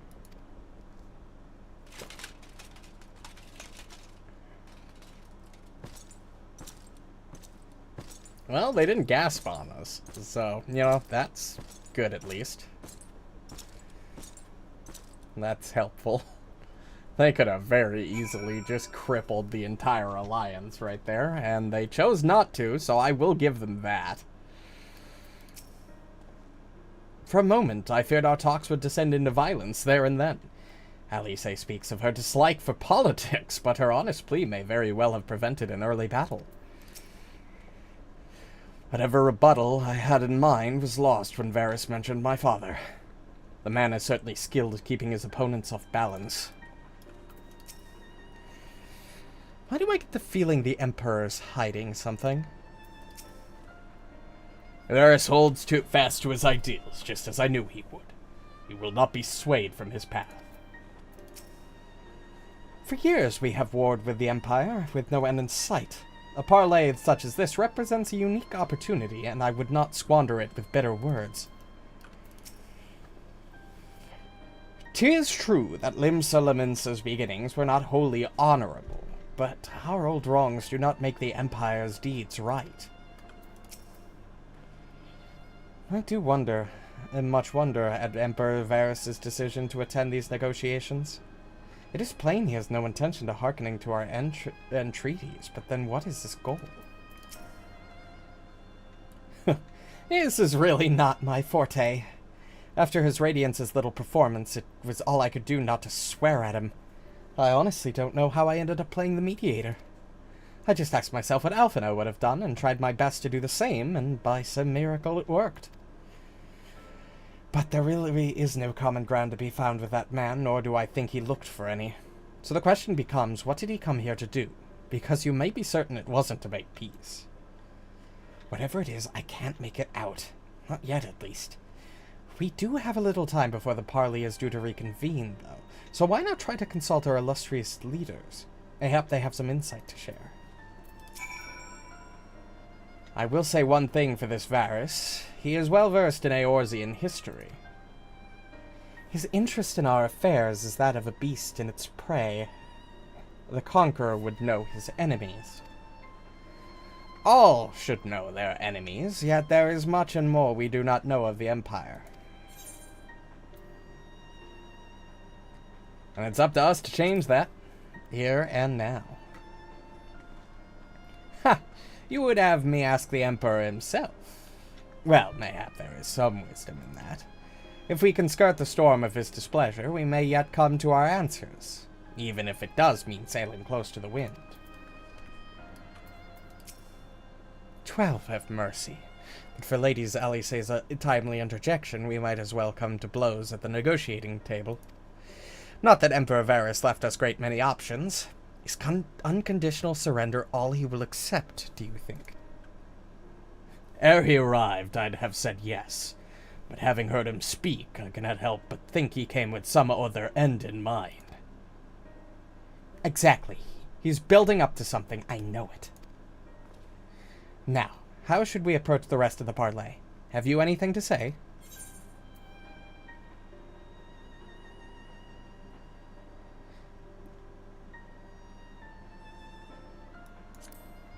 We should probably just invite him to ask. If we just ask him, maybe he'll tell us. Maybe. You believe he is more apt to reveal the truth if we put him at his ease. Mayhap you are right. Thank you. This parlay was never to bring peace, but I had hoped to learn something of Emperor Varys' relationship with the Ascians. As had we all. Yet if he is in league with them, he is not like to volunteer the fact, and if he is not, how much weaker would his position seem for their presence? If we are to broach that particular subject, we need to be subtle. Would that I knew more of the man. If you would indulge me, Lord Hien, you received an imperial education, did you not? Is it true that the Empire's will is considered absolute? There is no higher authority in all of Garlemald, nor else in the heavens, come to that. Veneration of the gods is forbidden, the only worship permitted being that of His Radiance's own person. That sounds suspiciously like a religion in itself. I share your disdain for their hypocrisy. Even as they denigrate the idea of faith, they revere their leader with a fervor that others reserve for the divine. 'Tis a flaw common to much of the doctrine they fed us. Logical on the surface, perhaps, but contradictory upon closer examination. I wonder if a discussion of the various discrepancies might prompt Varys to reveal something. You've spoken with everyone. Good. Now, all that remains to await the pleasure of the Empire, and we hope we fare better than the second attempt.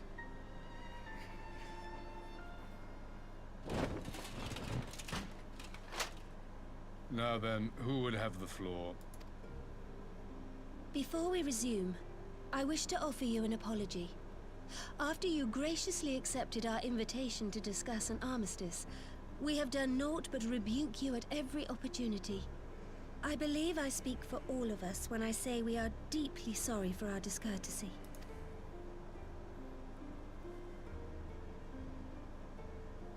I'll admit your familiarity with our affair surprised me, and served to remind me how little I know of yours. I think all here can understand the desire to reclaim one's homeland. But why expand further? That is my question. If I may, the answer can be found in the Imperial doctrine they took great pains to impart to my people. Recognizing the threat icons pose to the world, Solus Zos Galvus decreed that they were to be eradicated. To this end, he began a campaign to unite all lands under the Garlean banner. Or so we were taught. Yet the Emperor only reached the burn, the Barrens said to have been laid waste by icons, after conquering all the lands that lay between. What is more, I am quite certain the practice of summoning was not nearly so widespread in the days before the Empire's founding. That's a point. When you put it like that, it all starts to sound like an excuse, doesn't it? But to distract from what? Why are you really waging this war?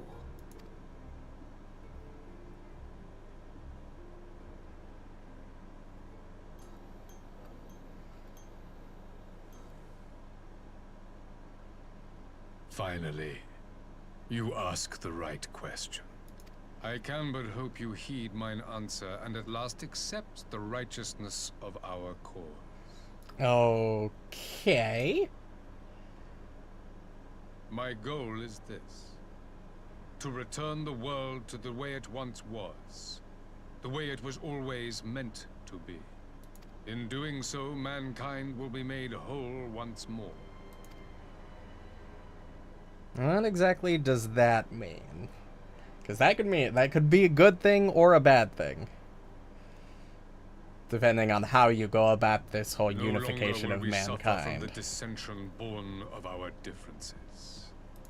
There will be but one race, a perfect race, as we were when time began. What in Rulga's name are you talking about? Good question. That sounds very bad. Talking about the origins of this star, of the source and its 13 reflections. At the instant of the great sundering, 'twas not only the world that was shattered, but mankind itself. Thus were we divided into myriad races, each with its own unique imperfections. That is why man looks upon his neighbor and feels fear and hatred, why he wages war, why he kills his brother. You all in your own way have proven as much today. The peace you seek is but a fleeting solution to a fundamental problem. One which calls for more drastic measures. To bring about everlasting peace, our worlds must be rejoined. Oh. That is the goal the Empire would see realized. The glorious future unto which we shall one day shepherd mankind. A rejoining of worlds. I have heard this tale of the Source and its reflections before. Are these not the self-same desires as the Ascians? Emperor Varys, do not trust in their words. They will lead you to your doom. My father thought to use them, but in the end he succumbed to their temptations. He embraced summoning like so many other pawns before him. Do not tell us you mean to do the same.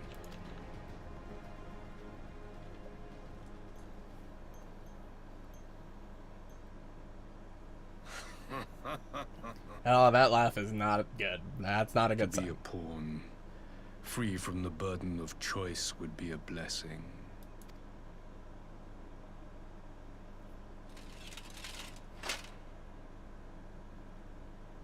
But I forswore that privilege the day I learned that the Gallian Empire was built by the hand of an Ascian. What? Oh, that's a revelation. Well, we knew it, but everybody else didn't. Yes. My grandsire, the former emperor, is of their number. And who better to build an empire capable of bringing about the calamitous change we desire?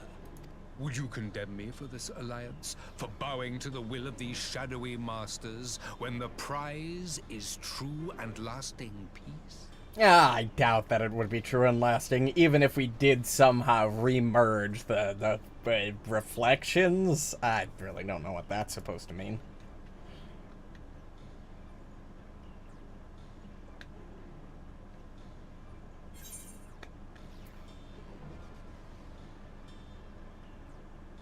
Your prize is a lie, your master's demons.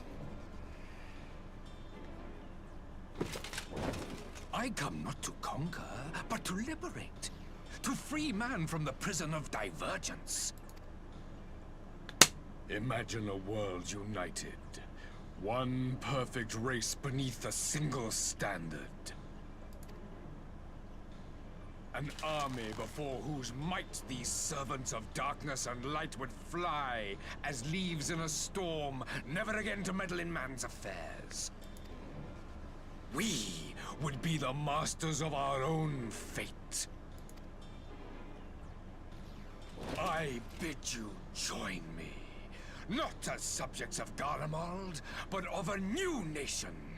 And together we shall win freedom for ourselves and generations yet unborn. You sound insane. You want to trigger another half-dozen calamities? You can't be serious! Have you forgotten how many died? There will be no one left. Do you truly imagine we would aid you in your bloodletting? It is unthinkable. Unconscionable. Well, so much for negotiations, guys. To be fair, I did kind of start it, but I didn't really have much of a choice.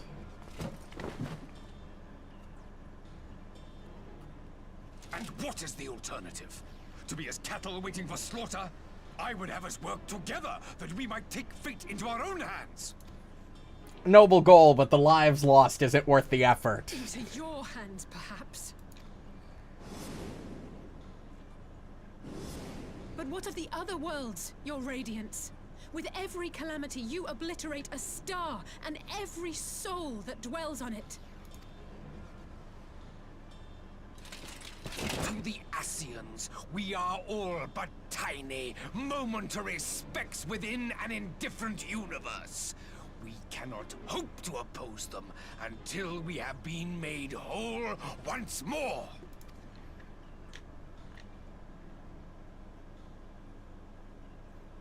So your end goal is to oppose the Ascians. You just want to... truly the words of Garlemald's ruler?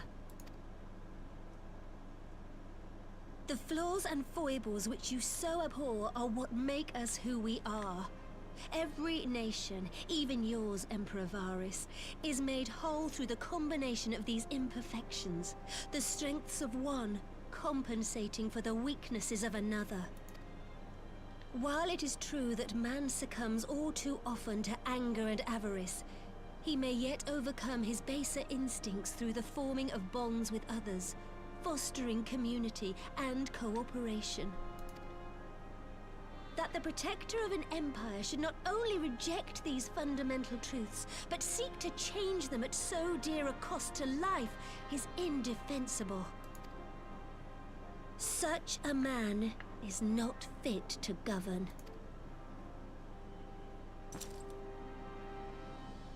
And you, warrior of light, would you refuse me as well? Sorry, man, but I'm not gonna sacrifice, like, untold amounts of people for a really kind of, not really decent long-term plan. There's way too there's way too many variables as there are to assert that this, even if it went off perfectly as to your plan, that it would cause everlasting peace. I mean, even without differences, we wage war against each other all the time. I cannot condone such a loss of life. Especially for such a theoretical future.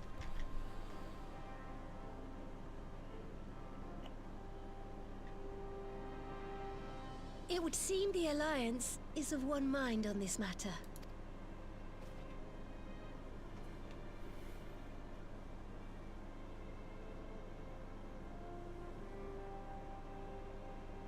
You Eorzeans never cease to disappoint me. Though I suppose I have only myself to blame for expecting more from savages. This discussion is at an end. I bid you make ready for our next meeting. It will not be at the negotiating table. Figured. That's okay. You know, I will at least appreciate the fact that you offered, that you made the offer. You sat and talked with us, which is more than I would have expected. So, you know, I will give you that. Nothing more, but I will give you that.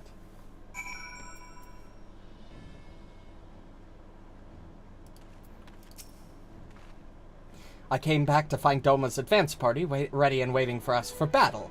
So, as worrying as our little chat with the Emperor was, it did buy enough time for at least some of our allies to arrive.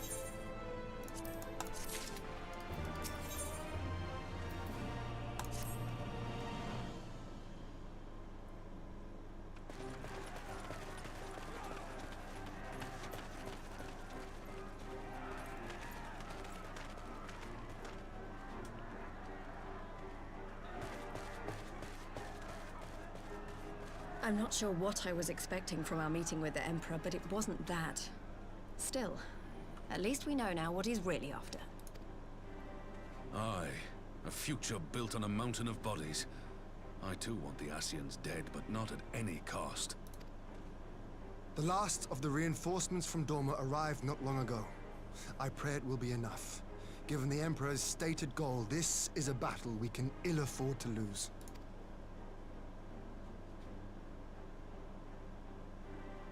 If the Gallians come in force, we may not have much say in the matter, even with our combined strength.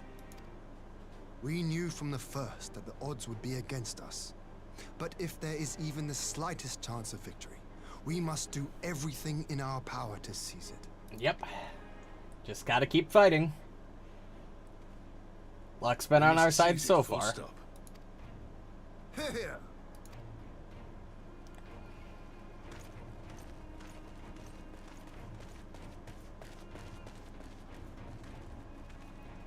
The two of you are to join an irregular unit and support the main host. I won't bother asking if you're minded to fight. After coming this far, how could I not? And for once, there's no one around to countermand me. Not that they would. Not even my brother. But we all know who really make the difference. Ready to frighten some Garleans? You know it. I wouldn't want to be on their side. Might I ask you to accompany the Dorman contingent? They are strangers here, and your presence would do much to raise their spirits. Sounds like a good plan to me.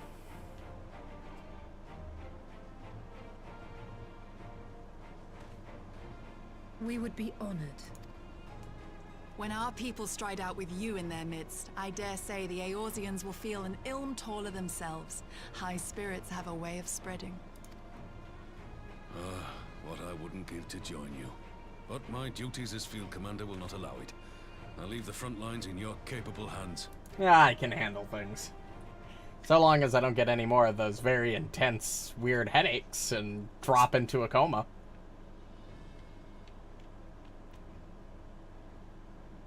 Comrades, ready your arms. The hour of battle has come. May the crystal guide us to victory!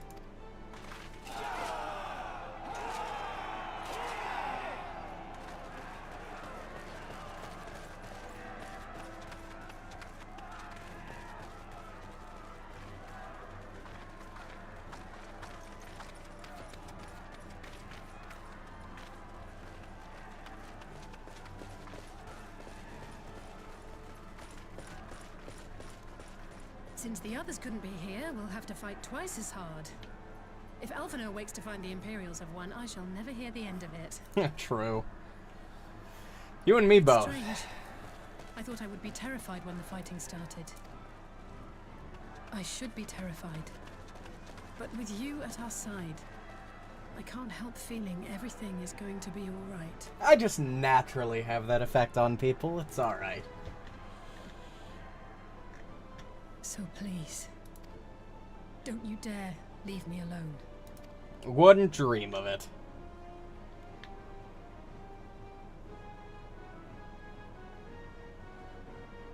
No matter what happens, we have to survive together.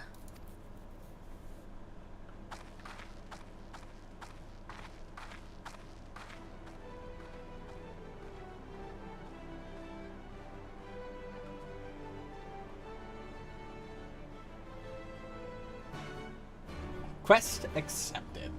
Let's go to war, baby. Oh, here we are. Hold on, give me a second. And here I was thinking that we might not finish up tonight. But I'm pretty sure that after this dungeon there are only like 4 more quests. Give me a second. I just want to grab this, because I will stay up a little later than I initially intended if it is for completion. Yep, after this quest, there are only 2 more quests in the entirety of post-Stormblood. So, let's finish this. Assuming we can get into...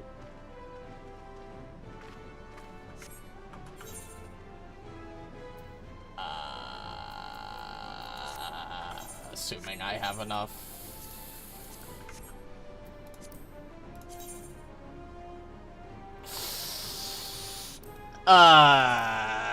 assuming I have enough fucking... shit. What do we even do about that? Hold on. Kugane, where are you? Okay. Do I have an accessory that needs replacing?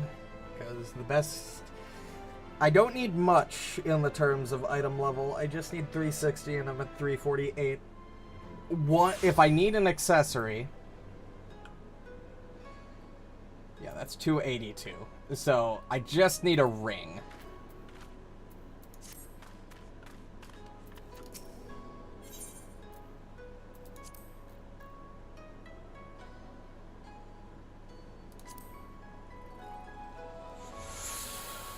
Thank fuck.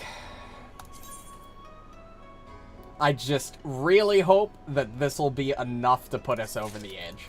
Because if not... Oh, you've got to be fucking kidding me. I need 2 more? Hold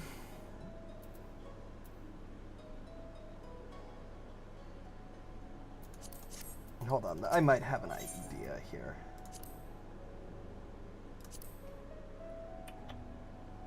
Prohibited on the marketplace, so I can't buy them off the market board.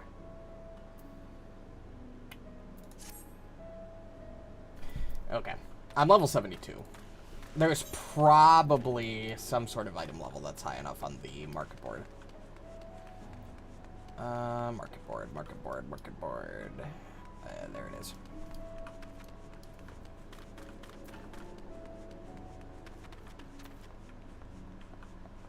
What's my lowest level gear? Gloves, hat, or basically anything but the chest piece. So I need a ninja piece that is above item level 290. And head on the head slot, arm slot, leg slot, or feet slot. So rogue.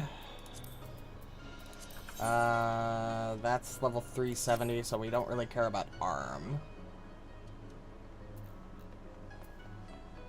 Dude, head.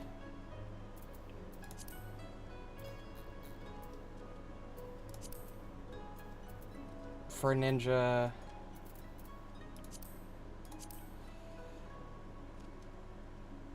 I don't even need necessarily like a huge jump. I'll go up to 380. How much am I? 9,000. I can easily afford that.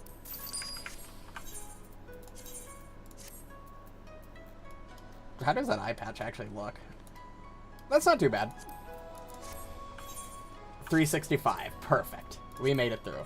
Let me modify my portrait to make sure that that's saved. Gimlet Dark. Or Gimlet Dark. Now we just have to hope that this queue doesn't take too long. Because I would like to finish this up tonight.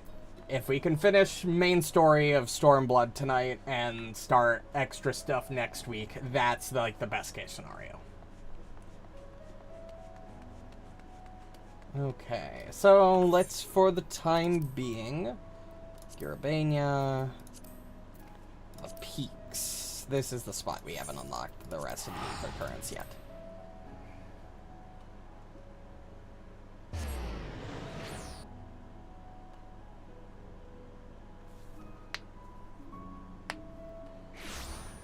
Okay.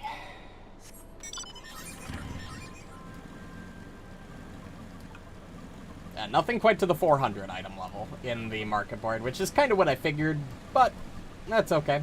380 is close enough. The difference we needed was very minimal, and I probably could have bought... Honestly... Okay, hear me out. Let's go back to... Let's return. Honestly, I'm just gonna buy the... probably this set. Because I'm at item level 290, and I'm sure the stat raise isn't, like, significant, but it's probably enough that it's worth just swapping out my current equipment.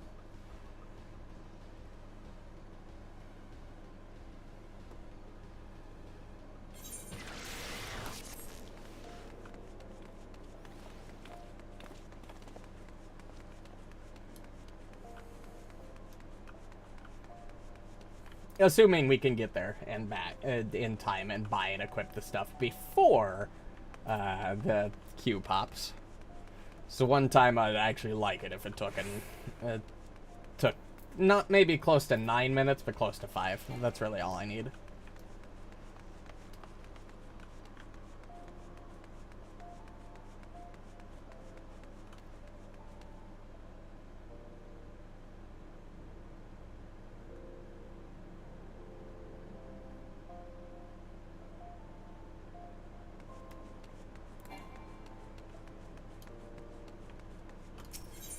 Alright. We need hands.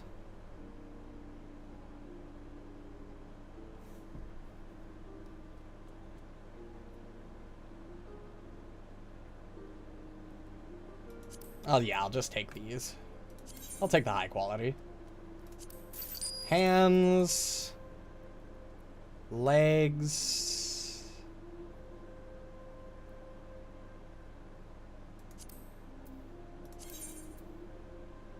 Actually, hold on. Before I buy that, let me actually check the stats. Again, I kind of want the skill speed. But this is just, like, straight up significantly better defense-wise. Could have probably gone with these, but, well, how much is that? Not for 50 fucking thousand, I'm not.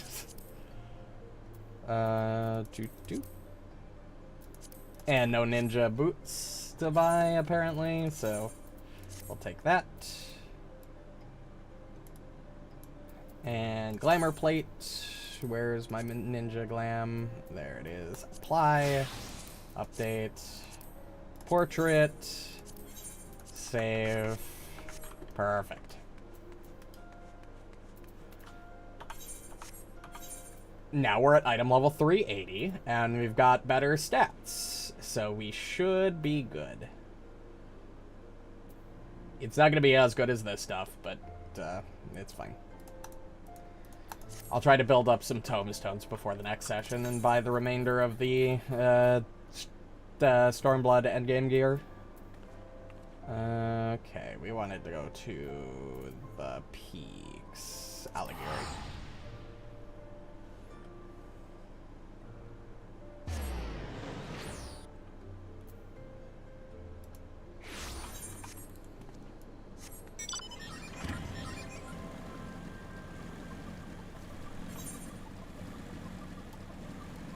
No, not this section of the peaks. Alagana.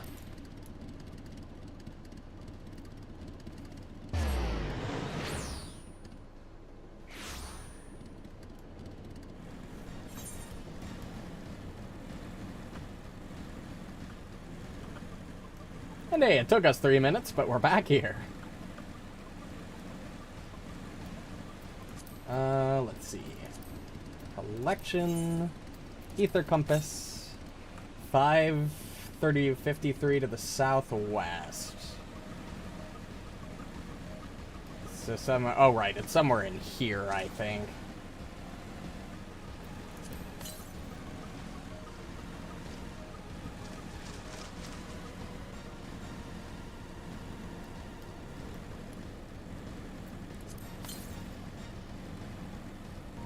Okay, maybe not all the way down there. Maybe like up here or something. 228. No, it's probably down there. Am I going this way? Just a straight west. Okay. How much do you want to bet it's in this temple and I missed it the first time? Yep. Almost certainly missed it.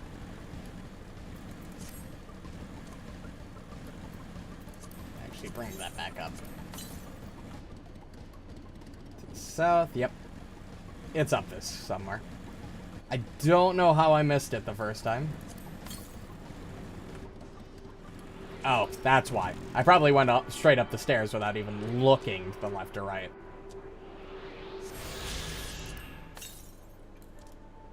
And no nearby currents, so that should be the last one on the map. So now I just need to go collect that, do that quest. And we should be good to go.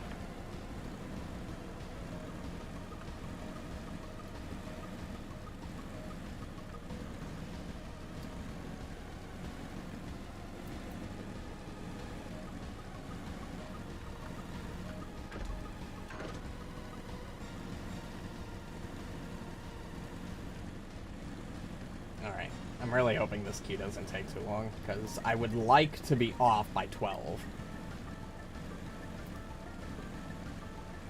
But I will stay up later if I need to. I don't need to go into work too early tomorrow.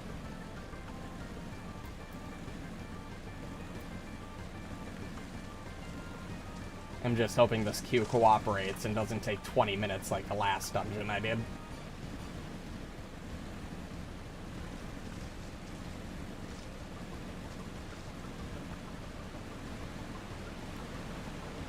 I can't go that way. I made the same mistake I did the first time going through this area earlier. Well, I suppose I have to kill time anyway, so it's not like it matters much.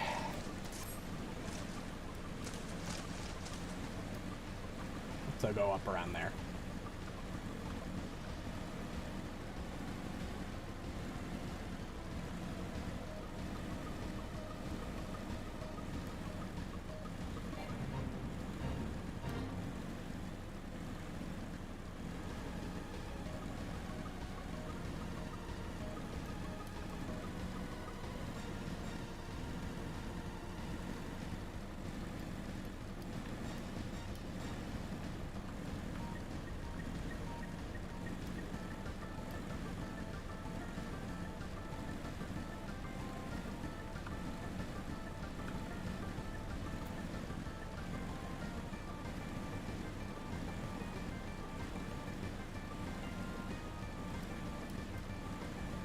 Alright, we have to do a full circle.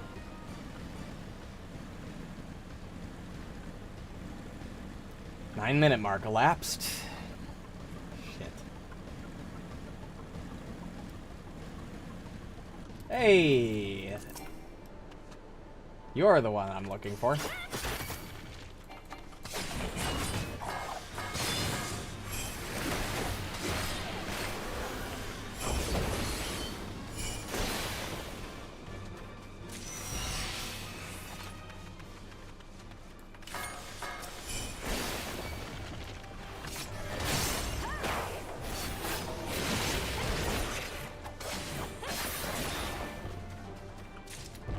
Nice.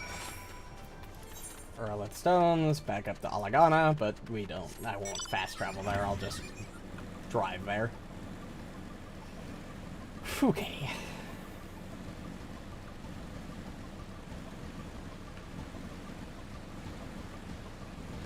I will admit I am a tad nervous. Not as nervous as I am going into Dungeons queued as healer, but I am still a little nervous.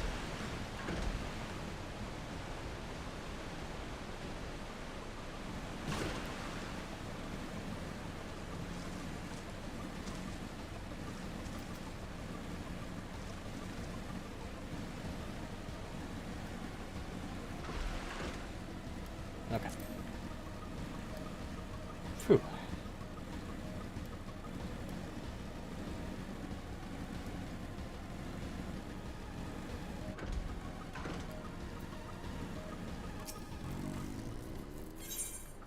There's your soul stones.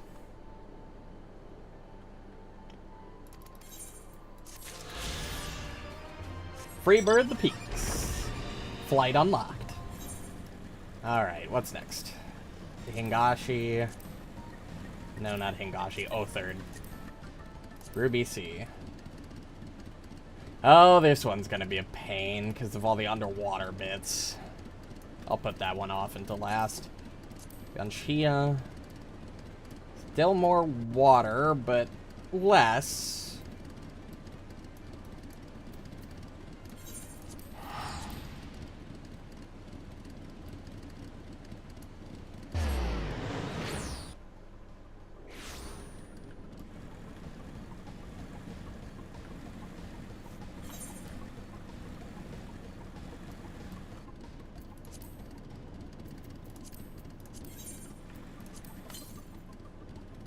To 460 Elms to the south. That's gonna be near Namai.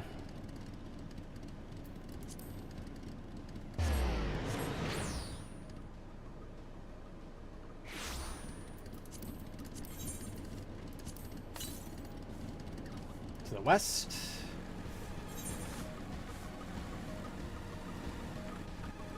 I'm assuming it's down here. Yeah, it's probably at this cape or something.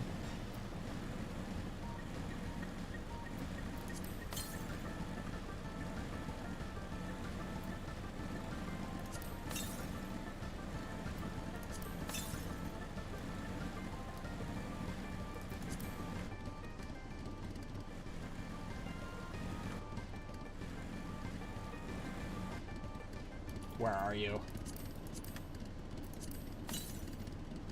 Northeast. Don't tell me it's up that... No, there's nowhere to go up there.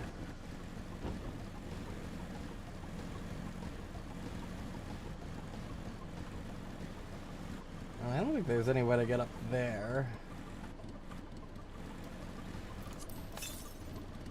Northwest. So is it like right on top of me here? No, it's still a little bit over.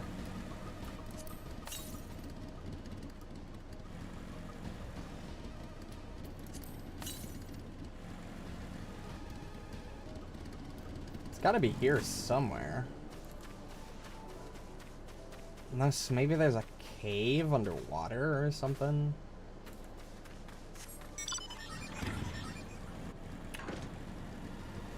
No immediate answer here.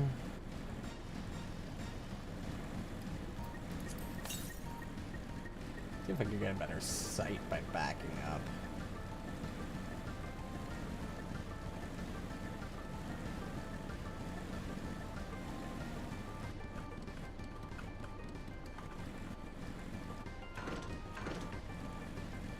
Where the fuck is this thing? It's northeast.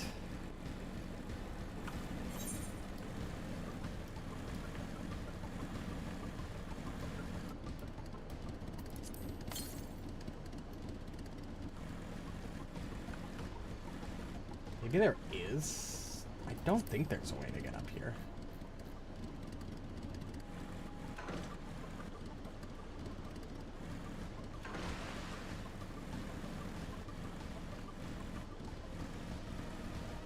Oh, maybe...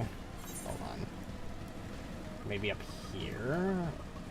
Oh, I think there is a way to get up there.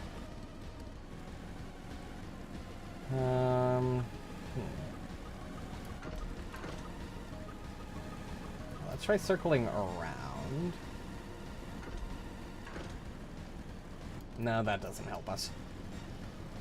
My only guess is I need to go up this section and then over. Oh, so this queue really doesn't want me to get off at a reasonable time tonight, huh?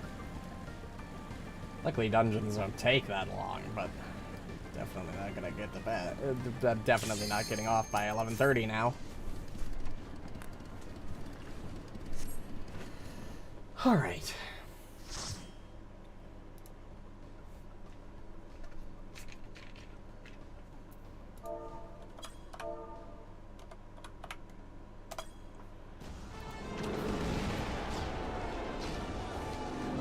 The Gimlet Dark.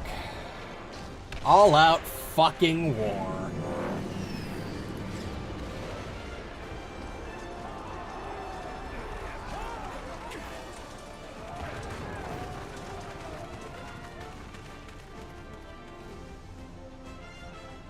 All right, let's do this.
Okay.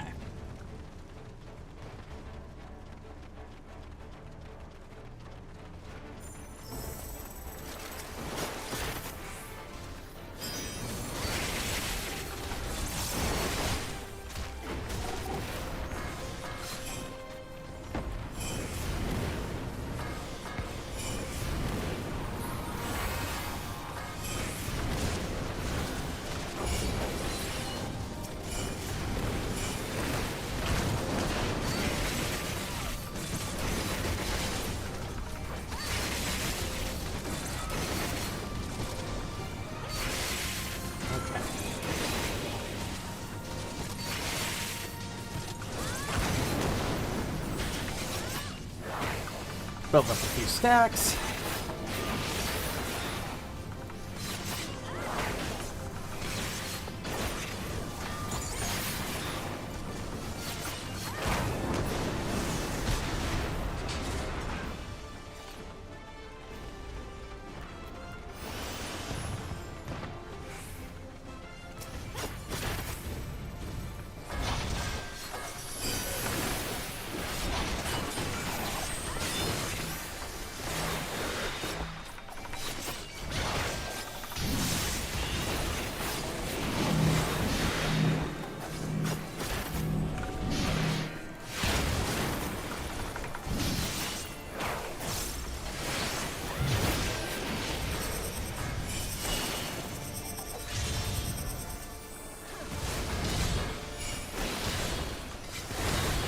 Oh, that's new.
QE, zap, QE, zap, QE, zap.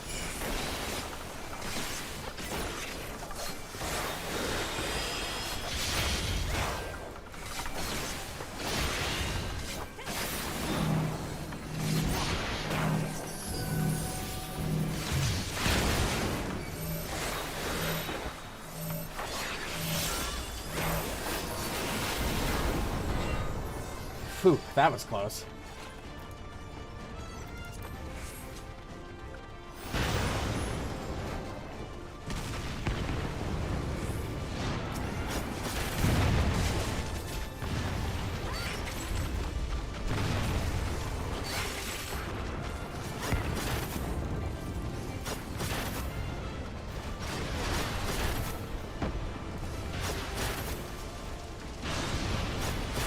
Okay.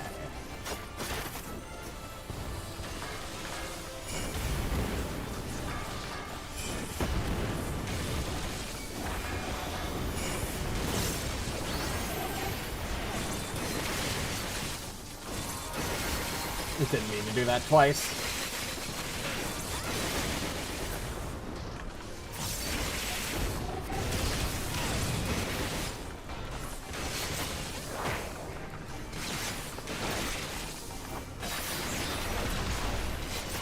Also, one thing I will say about playing healer is it's definitely made me more aware of the battlefield and trying to respond to things.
I'm actually feeling pretty confident about my gameplay at the moment.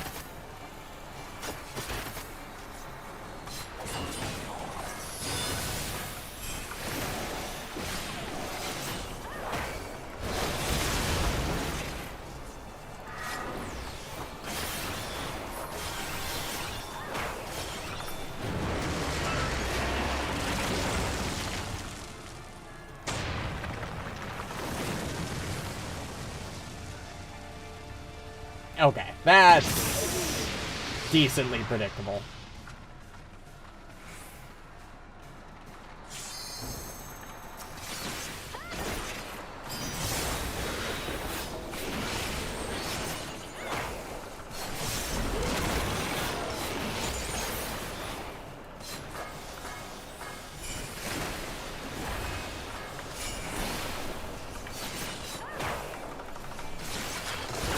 Save my last Mudra charge for when I have the damage boost from Trick.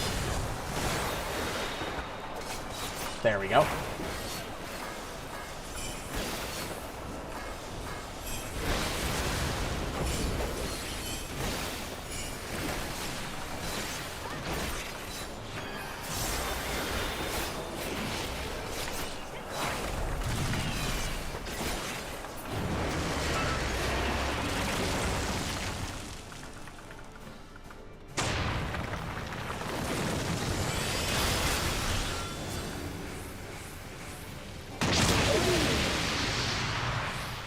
Didn't even see it. That's my bad. Wasn't looking the correct direction.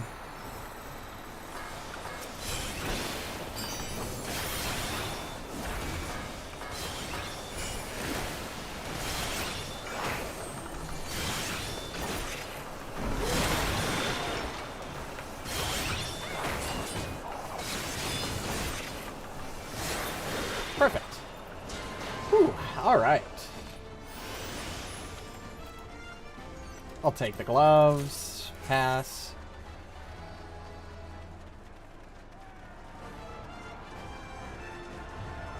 You underestimate me.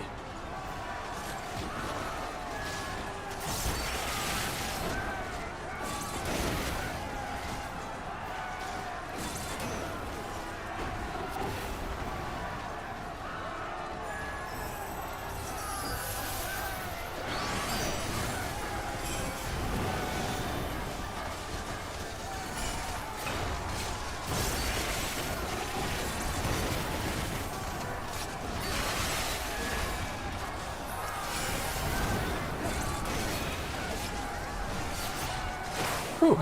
Actually, I think I'm learning Ninja pretty well overall, because I'm actually, like, rotating my damage vulns out pretty well, placing down the dot in groups of enemies, saving mudras, all of that stuff. I would say I've pretty well learned this class through playing it for this expansion. I'm just gonna not waste any of my charges, because this thing's gonna die here.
Perfect.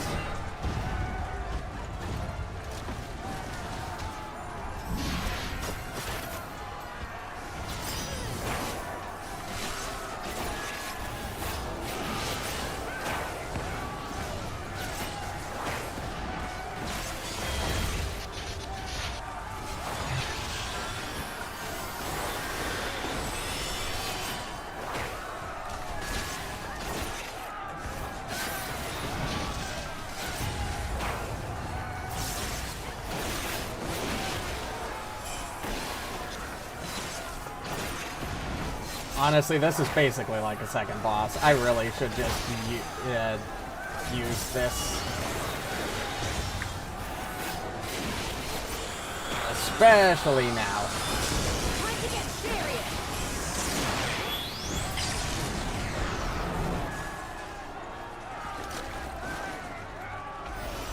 Okay, turns out I did not need to do that.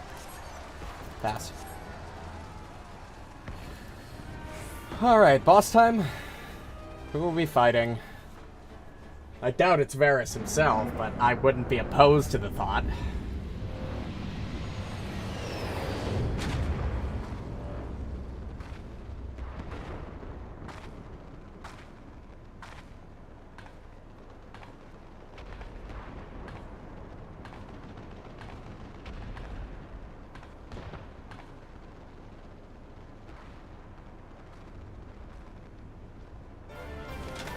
Okay, 2 bosses at once? Alright. Different, but that's fine.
Good.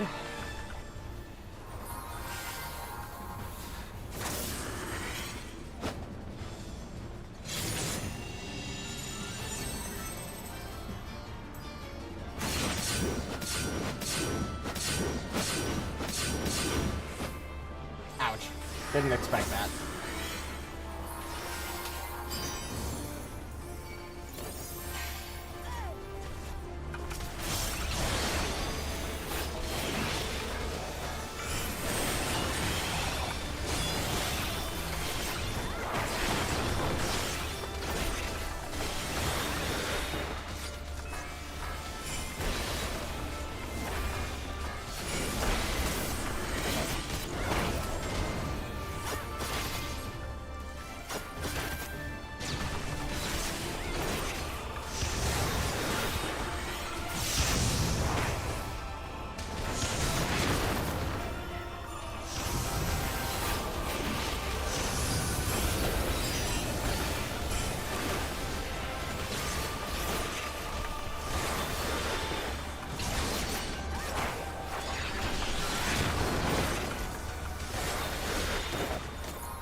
All right.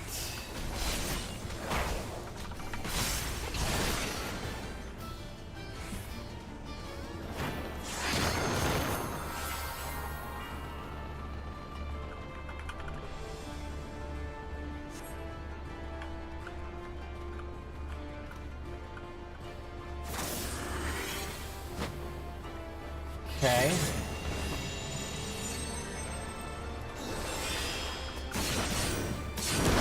Oh, I fucking died.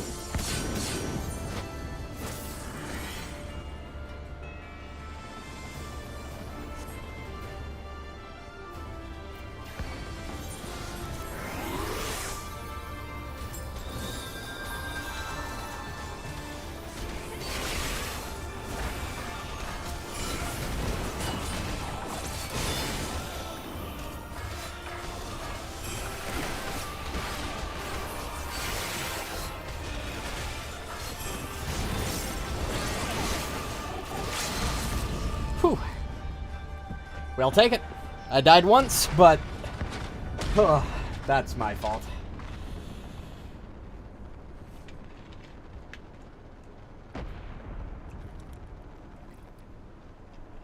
You two are genuinely tough, I will say. I mean, there's not much that faces me twice and lives.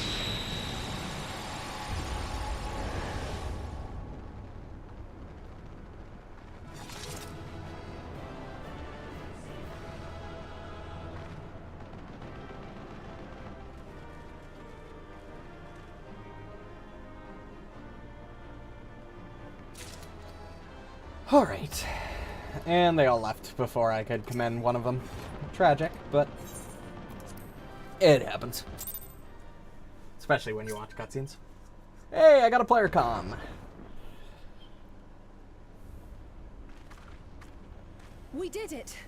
I dare say they'll be reeling from this. You were truly inspiring in battle, my friend.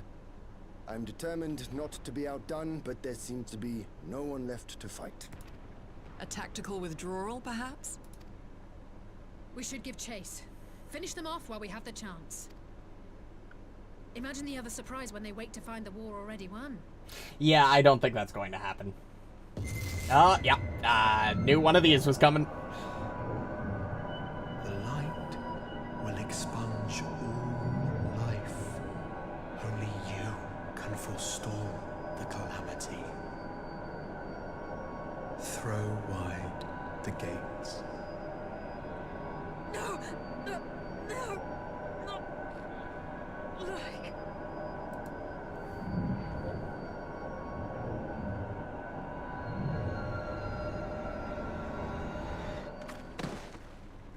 And then there was one. Sorry, Alice. Not gonna finish this tonight, or not gonna finish this war today. Are you all right? I'll be fine, I'm sure. For now, at least. Until the next time the headache comes around and I'm the next to go, because I'm the only one left. Back to the encampment. So every time the headache has kicked in, somebody's fallen unconscious. Somebody's fallen unconscious. And there isn't anybody left to fall unconscious, outside of maybe, outside of Kryl. So the Garleans have been routed, have they? Well done. Though this exchange was no more than a test of strength, like as not, they won't be taking any chances now that the Emperor has joined the fray. They'll want to take their time, whittle down our defenses. Still, with your help and that of our eastern allies, we've passed the first test. Our line is unbroken. As for Alice, well, she's in good hands over at the infirmary.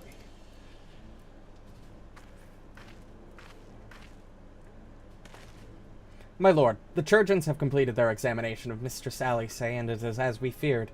She is locked in a slumber without any outward cause. Just like the others. Damn it all. Aye, the Garleans picked a fine time to come knocking. 5 scions incapacitated, and with the enemy at our doorstep, I cannot spare the men to assist in the search for the cure. The best I can do is see to it that Alice is escorted safely back to the Rising Stones. Yugiri and I would return to our encampment. The main contingent of our forces from the Far East is under sail, and all must be made ready for their arrival. I'll not keep you then.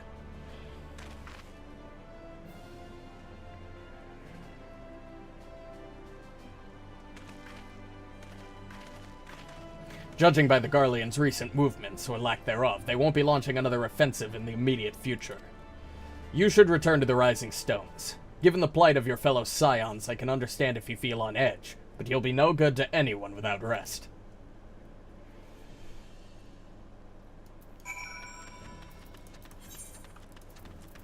I'm kind of on my own here. Benfilia's gone, Thancred, Urianger, Y'shtola, Alice, Alphino are all in comas. But who, other than, you know, other than the standard troops and not the original founding scions, there really isn't anybody left. It's gonna be so even though this place is full of people who, you know, are friends and allies, this is still gonna feel very lonely. I mean, look at, there's nobody there. There's very few people here. Ah, welcome home. Word has it that you and Mr. Salisay gave the Garleans quite the thrashing. Speaking of whom, where is Mr. Salisay? I was certain she would have returned by now. Yeah, about that.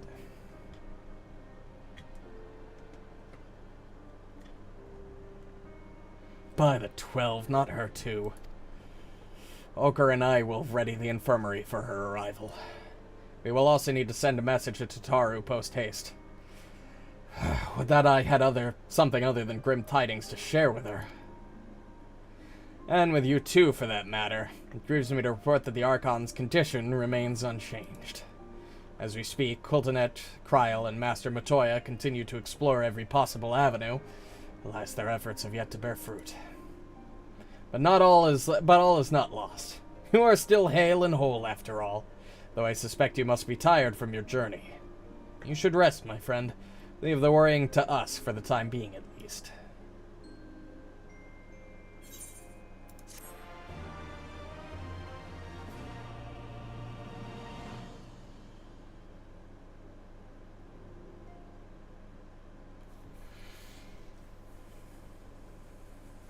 Meanwhile, at the border of Alamigo.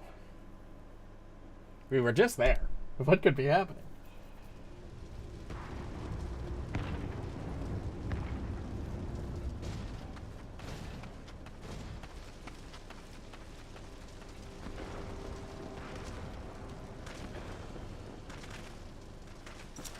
Xenos. Or Elidibus, sorry.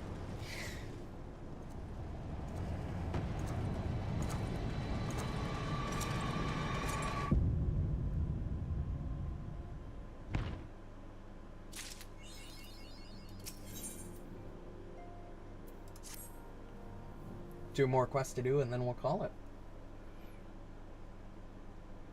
Ah, yours is a welcome face indeed in these troubled times. Though, if you've come to inquire about our stricken brothers and sisters, I'm afraid I have naught else to report. Kultanet and the others continue their tireless search for answers, and I too have done all in my power to assist them. Alas. My apologies for the intrusion. I was told Master Alphinaud had been brought here and wished to see if his condition had been improved.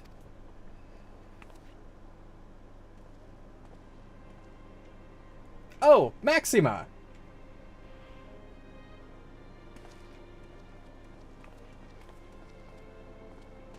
Mistress, have heard the part you played in driving back the Empire's forces. Thank you. That you were able to stop them, if only for a short while, gives me hope. I realize how strange such words must sound coming from a Garlean's lips, but I speak them out of love, the love I bear for my homeland, because I wish to see an end to the bloodshed. That is why I chose to share all I know with the Alliance. Though I will surely be branded a traitor, I am content to bear that ignominy. 'Twill seem a small price to pay if that helps to prevent this conflict from escalating any further. But enough about my prattling. The war is not what brought me all this way. I came to see Master Alphinaud. An acquaintance of Evelyn and Alphinaud, are you? Well, far be it from me to turn away good company, if you will follow me, sir.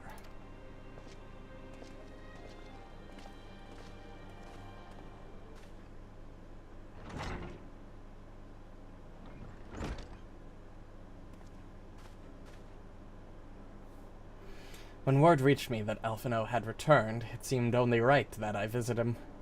Poor lad. It pains me to see him thus, but I take solace in the knowledge that he is safe and well cared for. He fought valiantly at the burn. The Populares could not have wished for a more committed ally. I know not how he came to be so afflicted, but I pray a cure will be found soon. On an unrelated note, you may be interested to know that I traveled here in the company of another acquaintance of yours. He awaits my return at North Silvertier, and I am certain he would be glad to see you. Assuming you can spare the time, that is. Better than standing around here worrying without anything to do.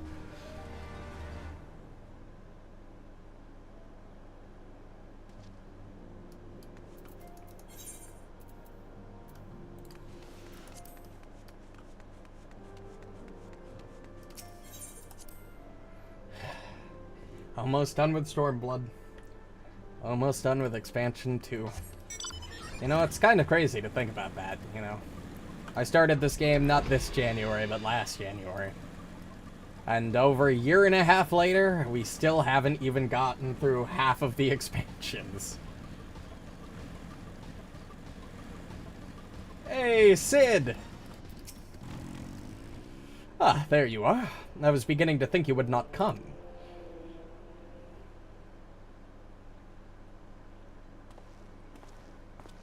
Sounds like you've been through the mill. You should have called me. Though I must confess, tracking down missing souls isn't exactly within my field of expertise. As you may have surmised, I heard much of Master Garland growing up in Garlemald. Indeed, he has been a long source of inspiration for me. Most Garleans would say he is a traitor, that he turned his back on his country. We of the Popularis, however, consider him a revolutionary. A man willing to defy the Emperor's dream of some subjugation, that his inventions might bring about a better future for all of mankind. Please. Revolutionary is a term best reserved for my work. I am but an Imperial defector who thought to aid another Imperial defector. Whatever Master Garland says, I am humbled to find myself in such distinguished company. Speaking of distinguished company, we heard from Raubon that you ran into an old friend in the burn. Is it true? Gaius still lives? Like most in the army, I never had the privilege of seeing the legatus without his mask. To think I walked halfway across the burn in the presence of the Black Wolf. And he claims to have severed tide with the Empire and to hunt Ascians, did he? After his humbling at the Praetorium, one would think he'd have the good sense to stay dead. Should we meet again, I shall be sure to tell him so. Commander Alden also spoke of the Alliance's meeting with the Emperor, though I still labor to believe what he told us. Did his Radiance really claim that Garlemald was founded by Ascians?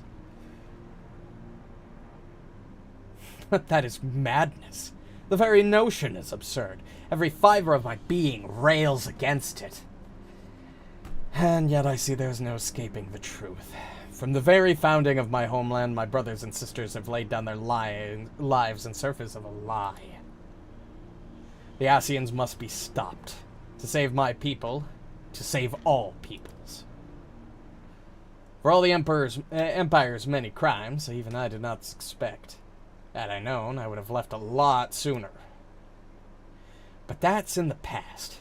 Here in the present, we must apply ourselves to the problem of how the Empire's ambitions may be thwarted, not only in Eorzea, but in the Far East as well. The Ironworks will spare no effort to achieve that end. Serio's wall was a good start, but we can do more, and we will. We'll show them what it means to achieve freedom through technology. Begging your pardons, I bear a message for the Warrior of Light. Commander Eldon requests your presence at the Alliance headquarters in Alamigo. He would discuss matters of strategy at your earliest convenience. Ah yes, the inevitable messenger. I knew it wouldn't be long before duty called you away. Time is no doubt being of the essence. I could tempt you to ride aboard the Excelsior. If there's a faster way to Raubon's side, I would personally apologize to the commander for keeping him waiting.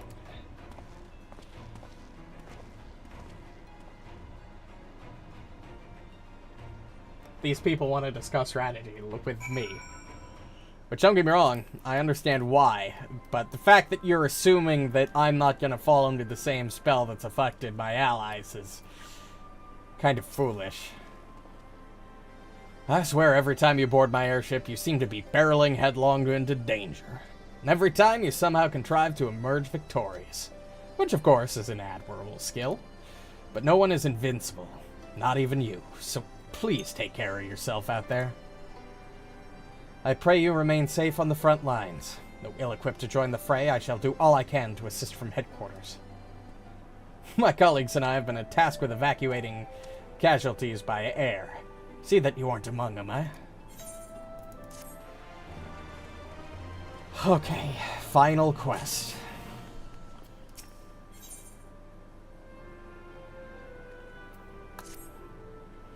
Commander Eldon is waiting. It would be best if we proceeded to the Alliance headquarters at once. Yup.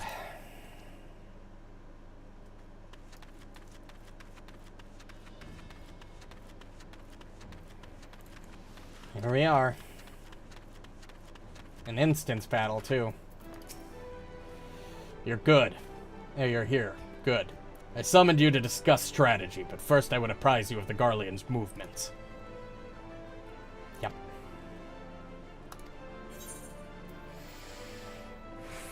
Here we go. It's time to end this.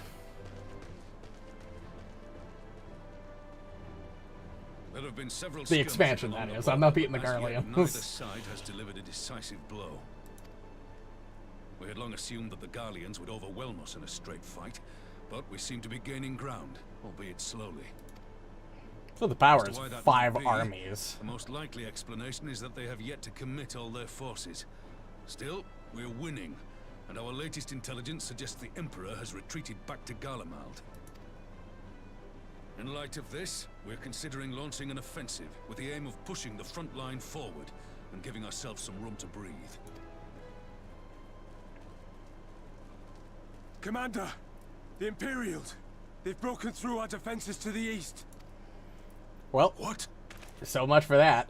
Our scouts say their forces are being led by Lord Xenos. Lord Hien and Commander Hext have taken their troops to provide support, but we don't know how long they can hold out. So, they've been biding their time, waiting for his arrival, have they?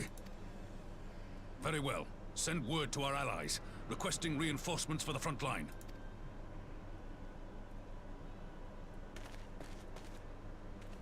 Should the worst come to the worst, I may need to enter the fray myself. But what of you?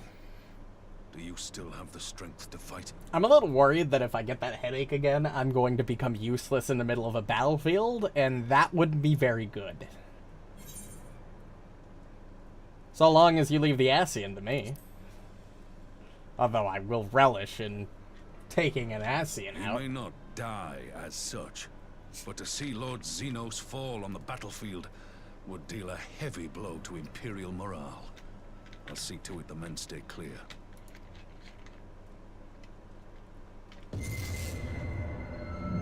Why won't they open? Please, I bid you open.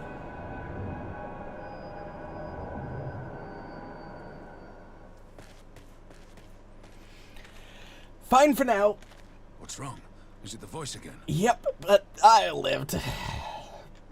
I'll survive. I'd probably. Are you sure you're in a fit state to do this? Probably not. But, I mean, do I have a choice? May Ralga grant us strength. Yeah, at least enough strength to take out Give him hell, lass. Elidibus's host defend body this place to my before dying I go breath. down.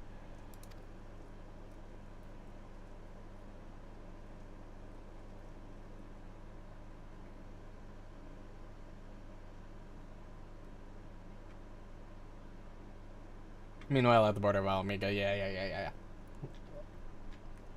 I know where we're going. Yeah, you didn't need to specify.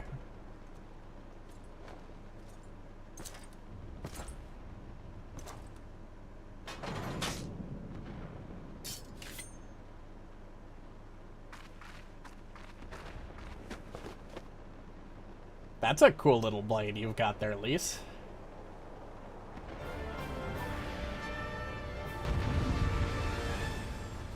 Why did I zoom into Hien? Am I playing Hien?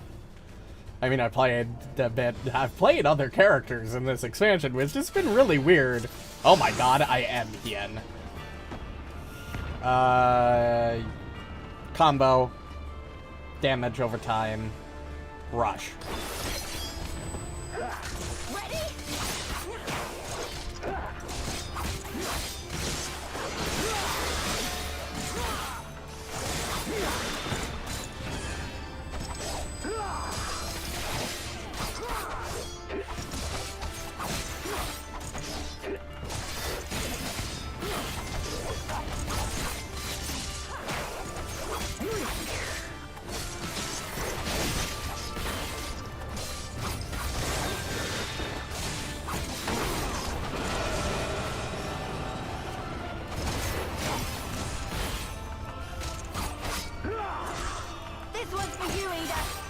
Okay.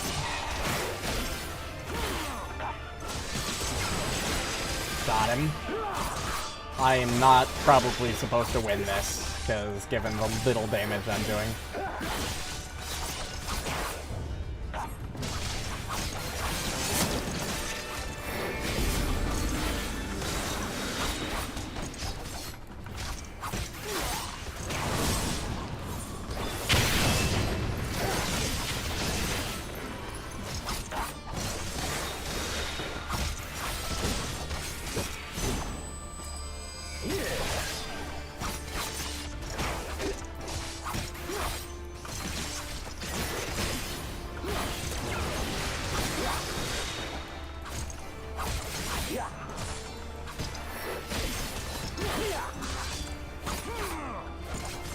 Come on.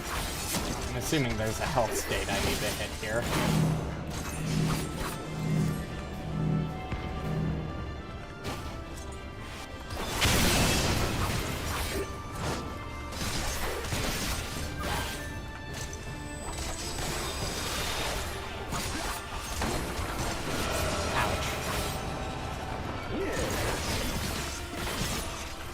Well, I'm gonna have my heal back up in a second here.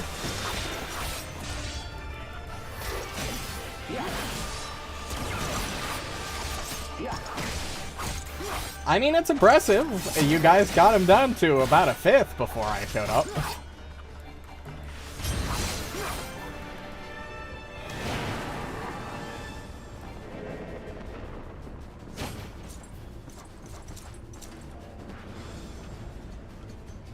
That's not good. Here it comes. Lise?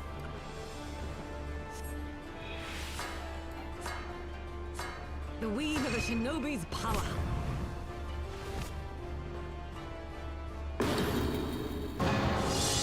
The art of my forebears.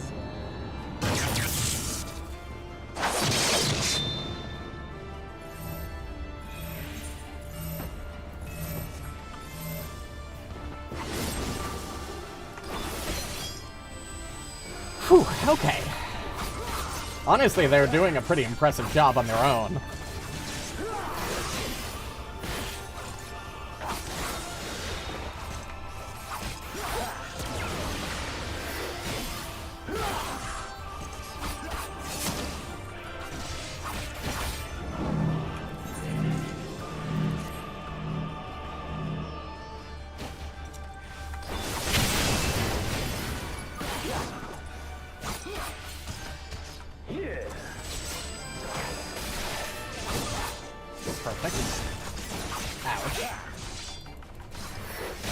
I mean, we almost got him halfway down. Yep, he's gonna knock us away into some AoEs. We can immediately pop the dash to get out of it.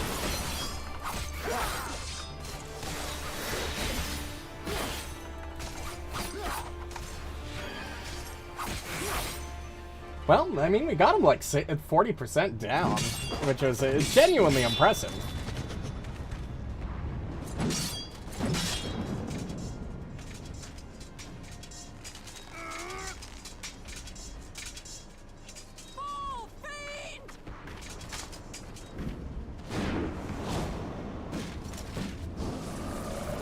Oh, that's not good. Well, nice try.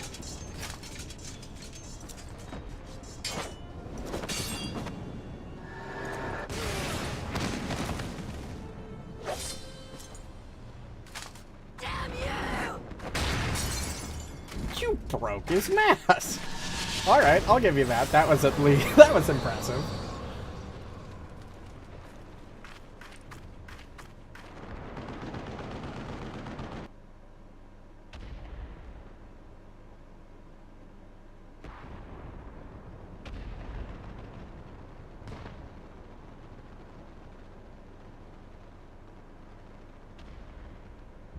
Magic with a Garlean body. That's hardly fair.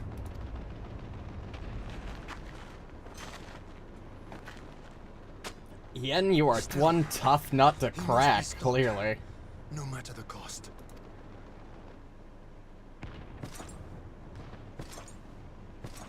And yeah, it didn't even occur to me that, yeah, he was using spells there, which he can only do because Elidibus is possessing him.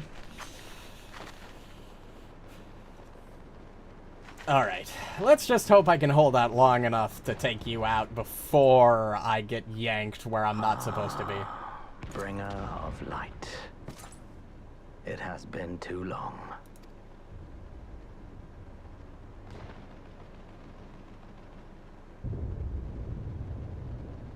No words to mark our reunion?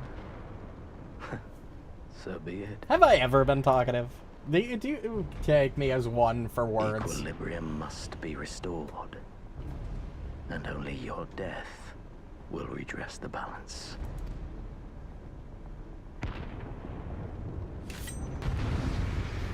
Okay, let's do this.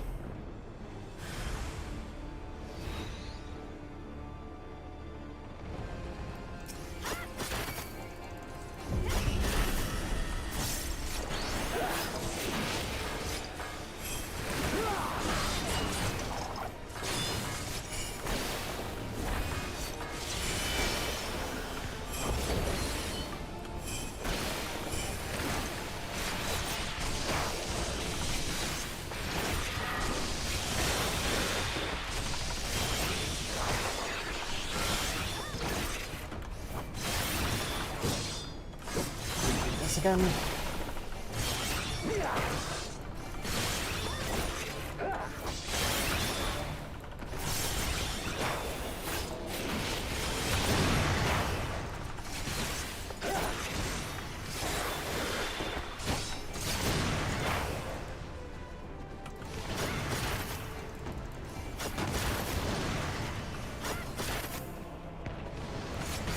Okay.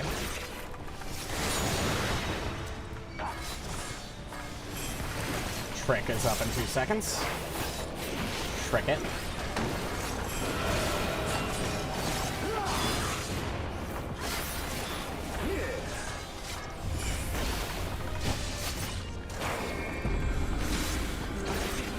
Arm's length.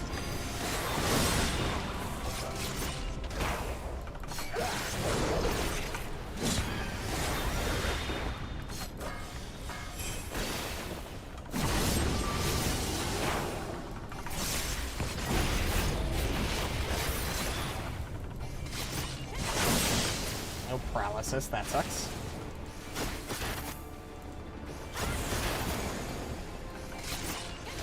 It's fine though.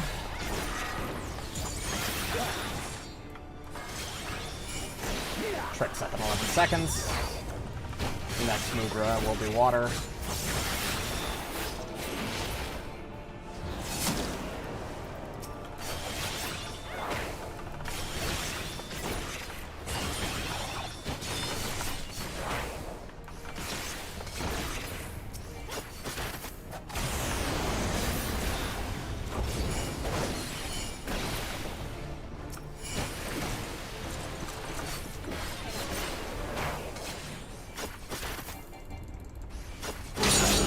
Not quite.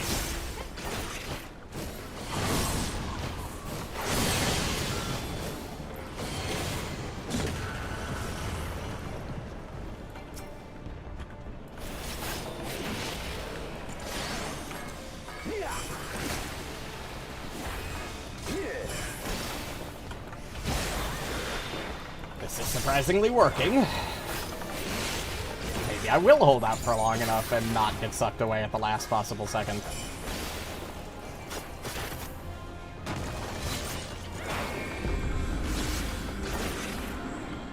I don't have Armless Length back up, but that's okay. Vulnerability up is a little concerning, but he's got low health. I should be fine.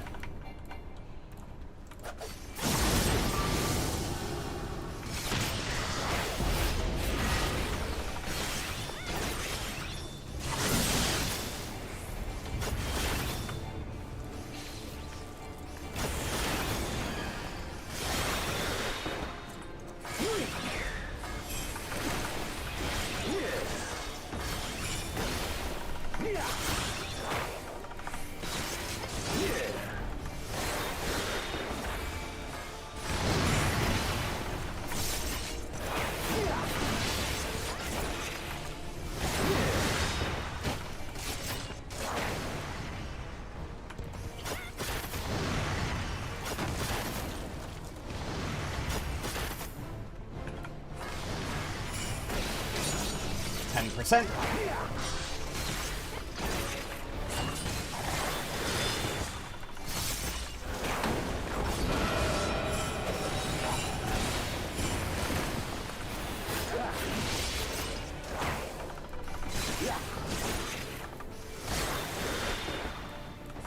Sorry, you're not getting to cast that.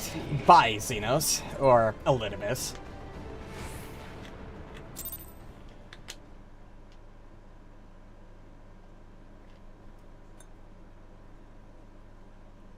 Kill you once, shame on you. Kill you twice, shame on me. Should have finished the job the first time and made sure the body was unusable.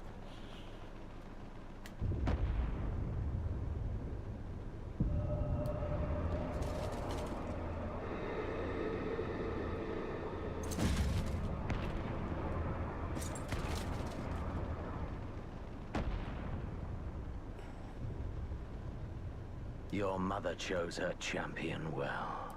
Yet, for all your strength, you will still fail. I wouldn't be too certain of that.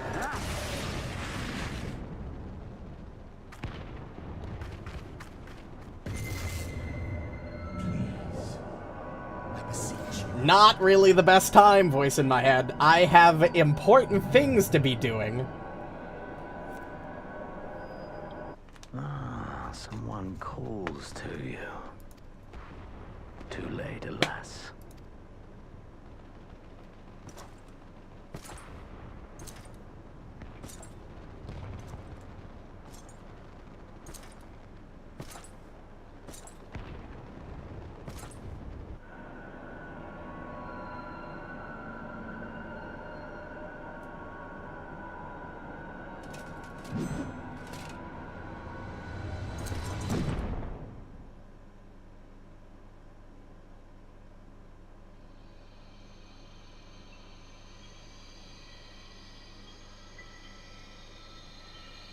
Okay, where the fuck am I?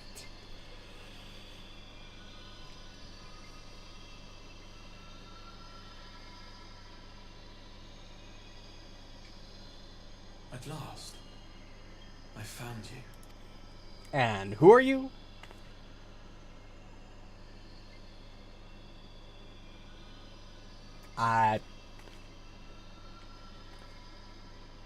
What's your deal, guy? Please, there's no cause for alarm.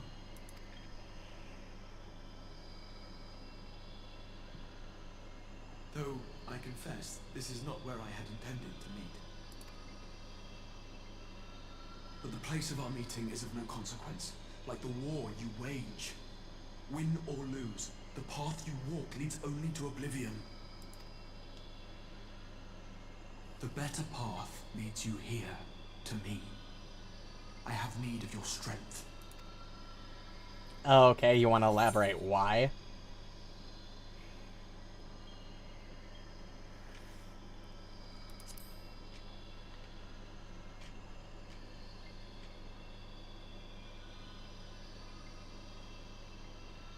I'm afraid such questions will have to wait. We have precious little time, and your work is not yet done. Go to the Crystal Tower. I have left something for you near its base. It will serve as a beacon of sorts, one which I pray will help you on your journey. All do is find it. I will take care of the rest. Okay. Could you be any more cryptic? You want me to trust you and work with you here, but you're not exactly giving me much reason. We will throw wide the gates, and the path to the first will be yours to walk at last.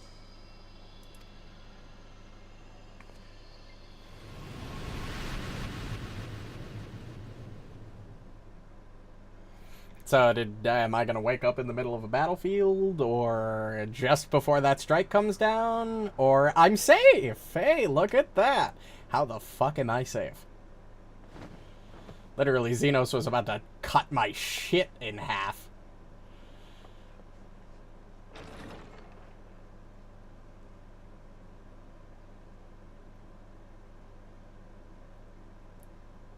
Where? Oh, Amaric. Was that? I almost thought that was Honorwa for a moment, but nope, that's different. You're awake. Thank heavens. So what happened?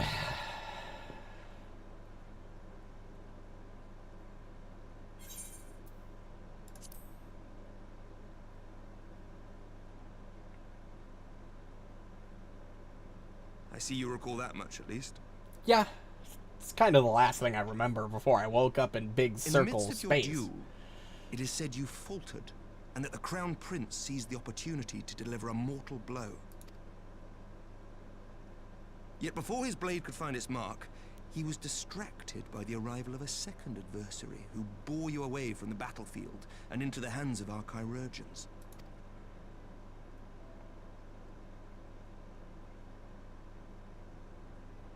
Lest you wonder, he left before you awoke. As is his wont. Oh, is it who I think it is? Hey, Estinian buddy, it's been a bit. You blew up that cannon for us. Never was one for emotional farewells. And now you saved my life. So, you know, I owe you one. Again. Probably Though 2 or Xenos 3, spaced it all technically. before him, the battle clearly took its toll, for he retreated shortly after your rescue.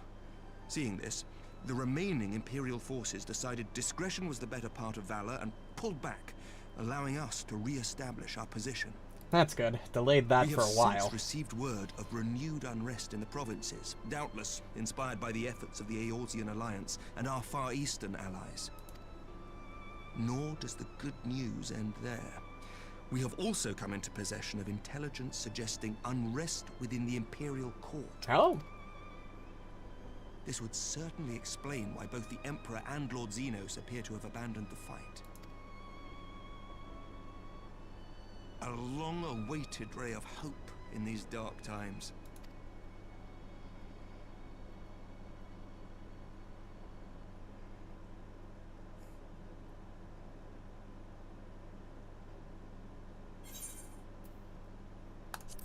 What of all of the Scions?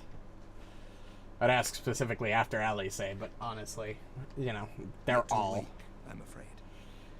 But please, concentrate on your own recovery for now. You have carried the hopes of some half-dozen nations, and we are all eternally grateful for your efforts. But no one is without their limits, not even you. Leave this fight to us, my friend. You have earned your rest. Ah, but before I forget... Oh? I was asked to deliver a message as soon as you awoke. Okay, what's up? A reminder that you are not alone, though many of your allies have fallen. When you are well and rested, you are to return home, where friends will be waiting for you.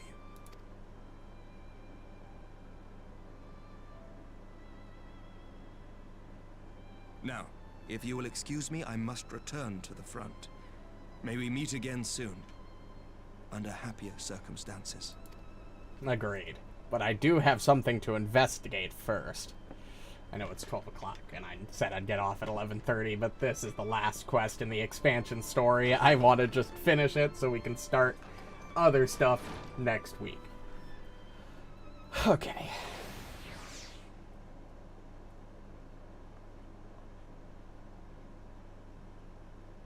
Well, this is a most unexpected surprise. I thought you confined to bed. Oh, hey! Count Edmund. Or Count Edmund. When I heard that you had collapsed on the field of battle, I confessed I feared the worst. But with you standing here before me, I see now that the reports of your defeat were greatly exaggerated. Thank the Fury. As long as we have you, history suggests we have a fighting chance. Speaking of fighting, you may be surprised to hear that the war's effects can already be felt here in Ishgard. In anticipation of a need for reinforcements, Artwael will soon be departing for the front lines with a contingent of our finest knights. I would advise you to stay until your strength had returned, but I know it would be an exercise in futility.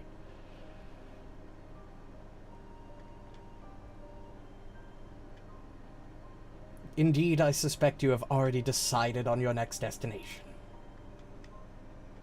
Dark days lie ahead, of that I have no doubt, but the light of hope shall ever guide our steps so long as we have the will to press onward. And press onward we must. Farewell, my friend, and I pray our next meeting will be under happier circumstances.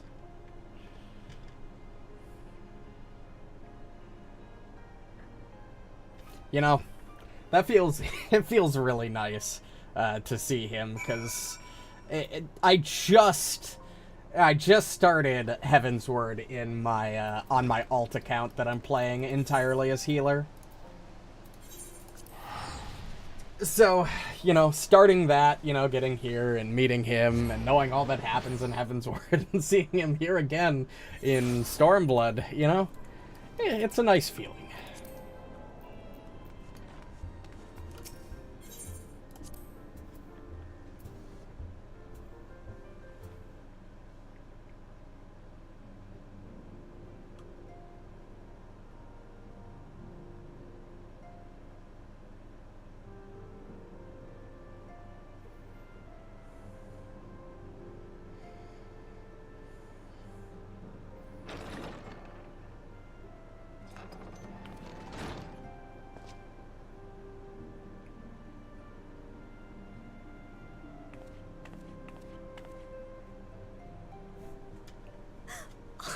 The 12! I don't believe it!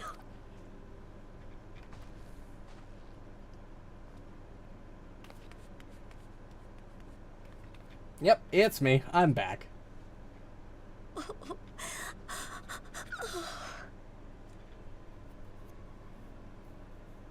I rushed back as soon as I could. I swear, my heart nearly stopped when I heard you'd collapsed like the others. What in heaven's name is going on? Honestly, still not entirely sure, but something about, some weird cloaked guy wants me to travel to the first. And by the first, I mean, I assume he's talking about one of the reflections that was mentioned earlier.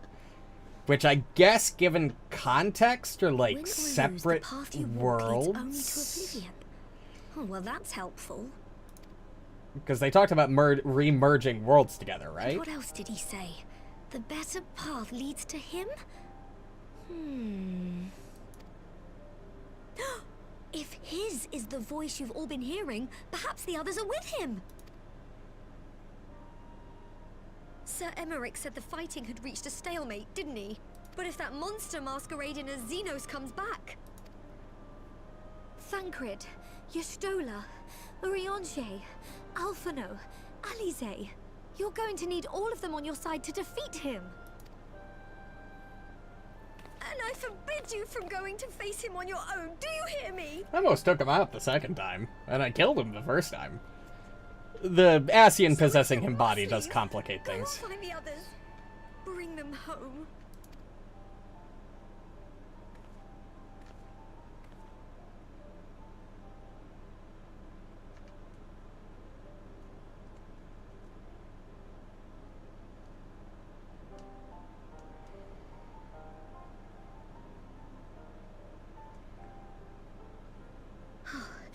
As for where to start, you said the stranger had left a beacon for you at the Crystal Tower, right? But how are you to find it, now that the tower has been sealed shut?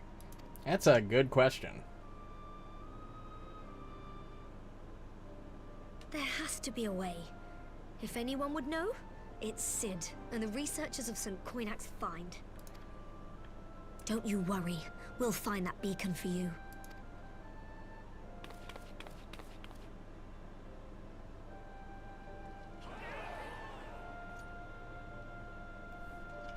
Is that it? You done? Oh, no. Still more cutscenes.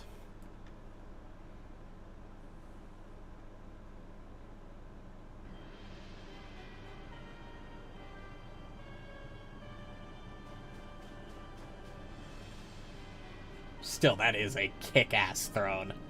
What I wouldn't have to have a seat like that.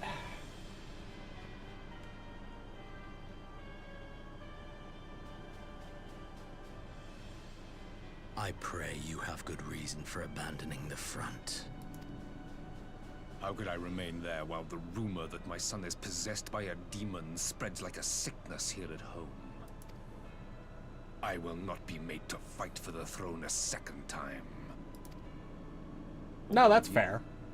Did you not tell me you would destroy Eorzea's champion with the ease that one might swat a fly? A minor setback. She will not escape me again. Where is your grandsire? I would have words with him.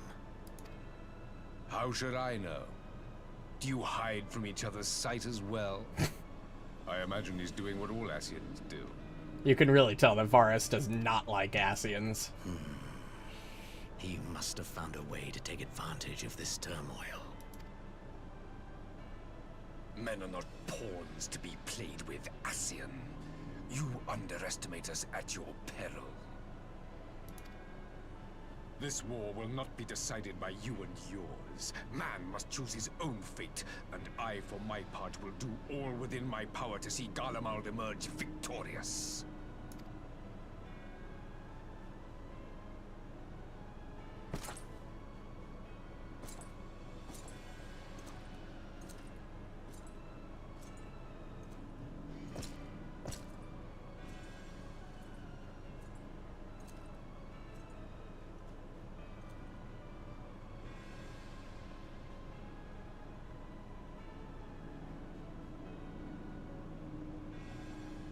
Pray forgive the intrusion, Your Radiance, but the requested preparations are now complete.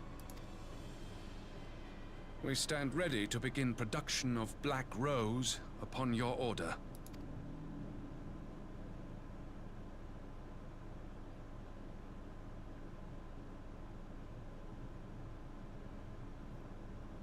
You're hesitating a long time.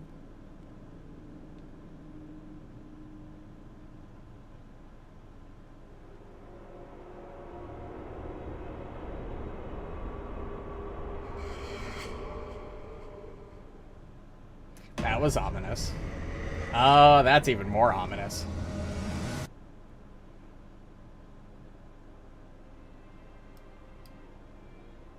We're gonna get, you know, text on the screen, you know, big glowy text with some sort of allusion to what came before and what will come. Like almost every expansion, well, after the credits. I don't have time to sit through them, or else I'd actually sit through them and let them play. But I wanted to be in bed half an hour ago.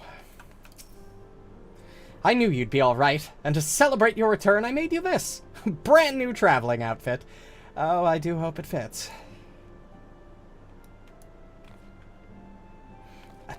But now is not the time to fuss over your measurements. I must go and speak with the researchers of St. Coinac's Find.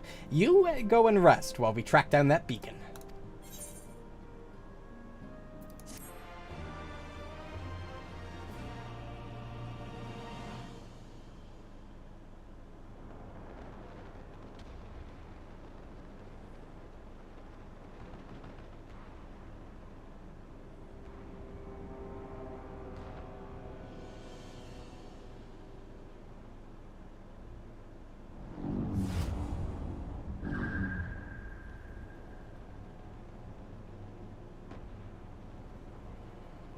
My enemy. My friend. Had I been but a step faster. master.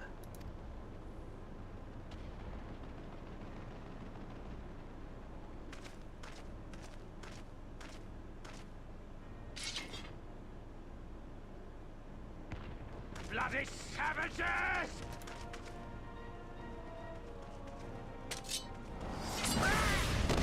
Fucking destroyed. Hey, real Xenos. How's it going?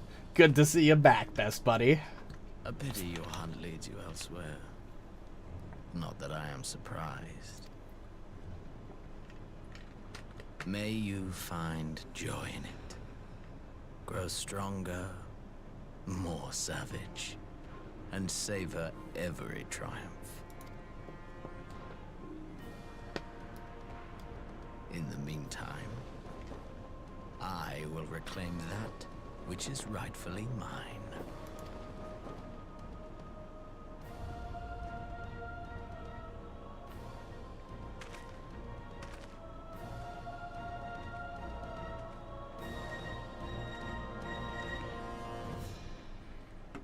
Now that's a fucking ending. Oh, not quite done, huh?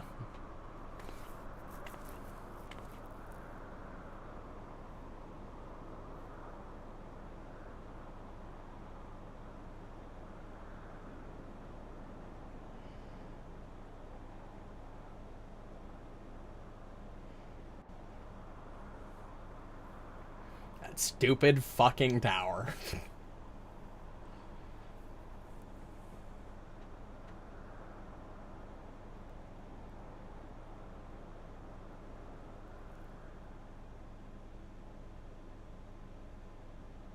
In the midst of a requiem for heroes, a voice rings out across time and space. In fields of tranquil light, sow you seeds of darkness.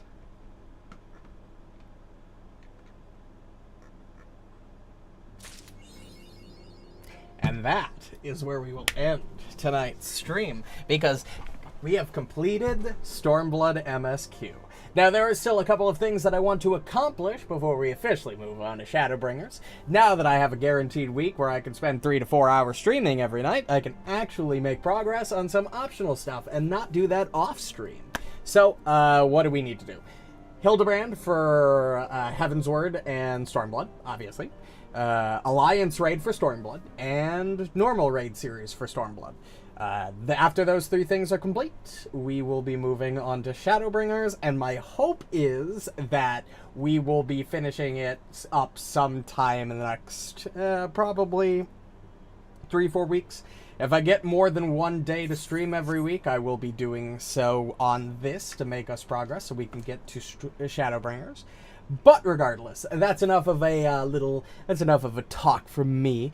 Thanks everybody so much for watching, if you still are. I will be back, hopefully, technically tomorrow still, with hopefully more Rhino Remake. We're gonna stream a short Rhino Remake stream tomorrow night, assuming that work doesn't fuck me.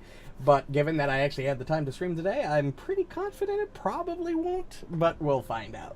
Regardless, if you enjoyed and want to catch more streams, the easiest way to do so is to hit the buttons on your respective platforms. Follow on Twitch, subscribe the bell and like on YouTube, join the Discord for notifications for when we, either me personally on these personal streams I do, or when our Pathfinder games on Fridays go live. But regardless, I hope everybody enjoyed and have a good night.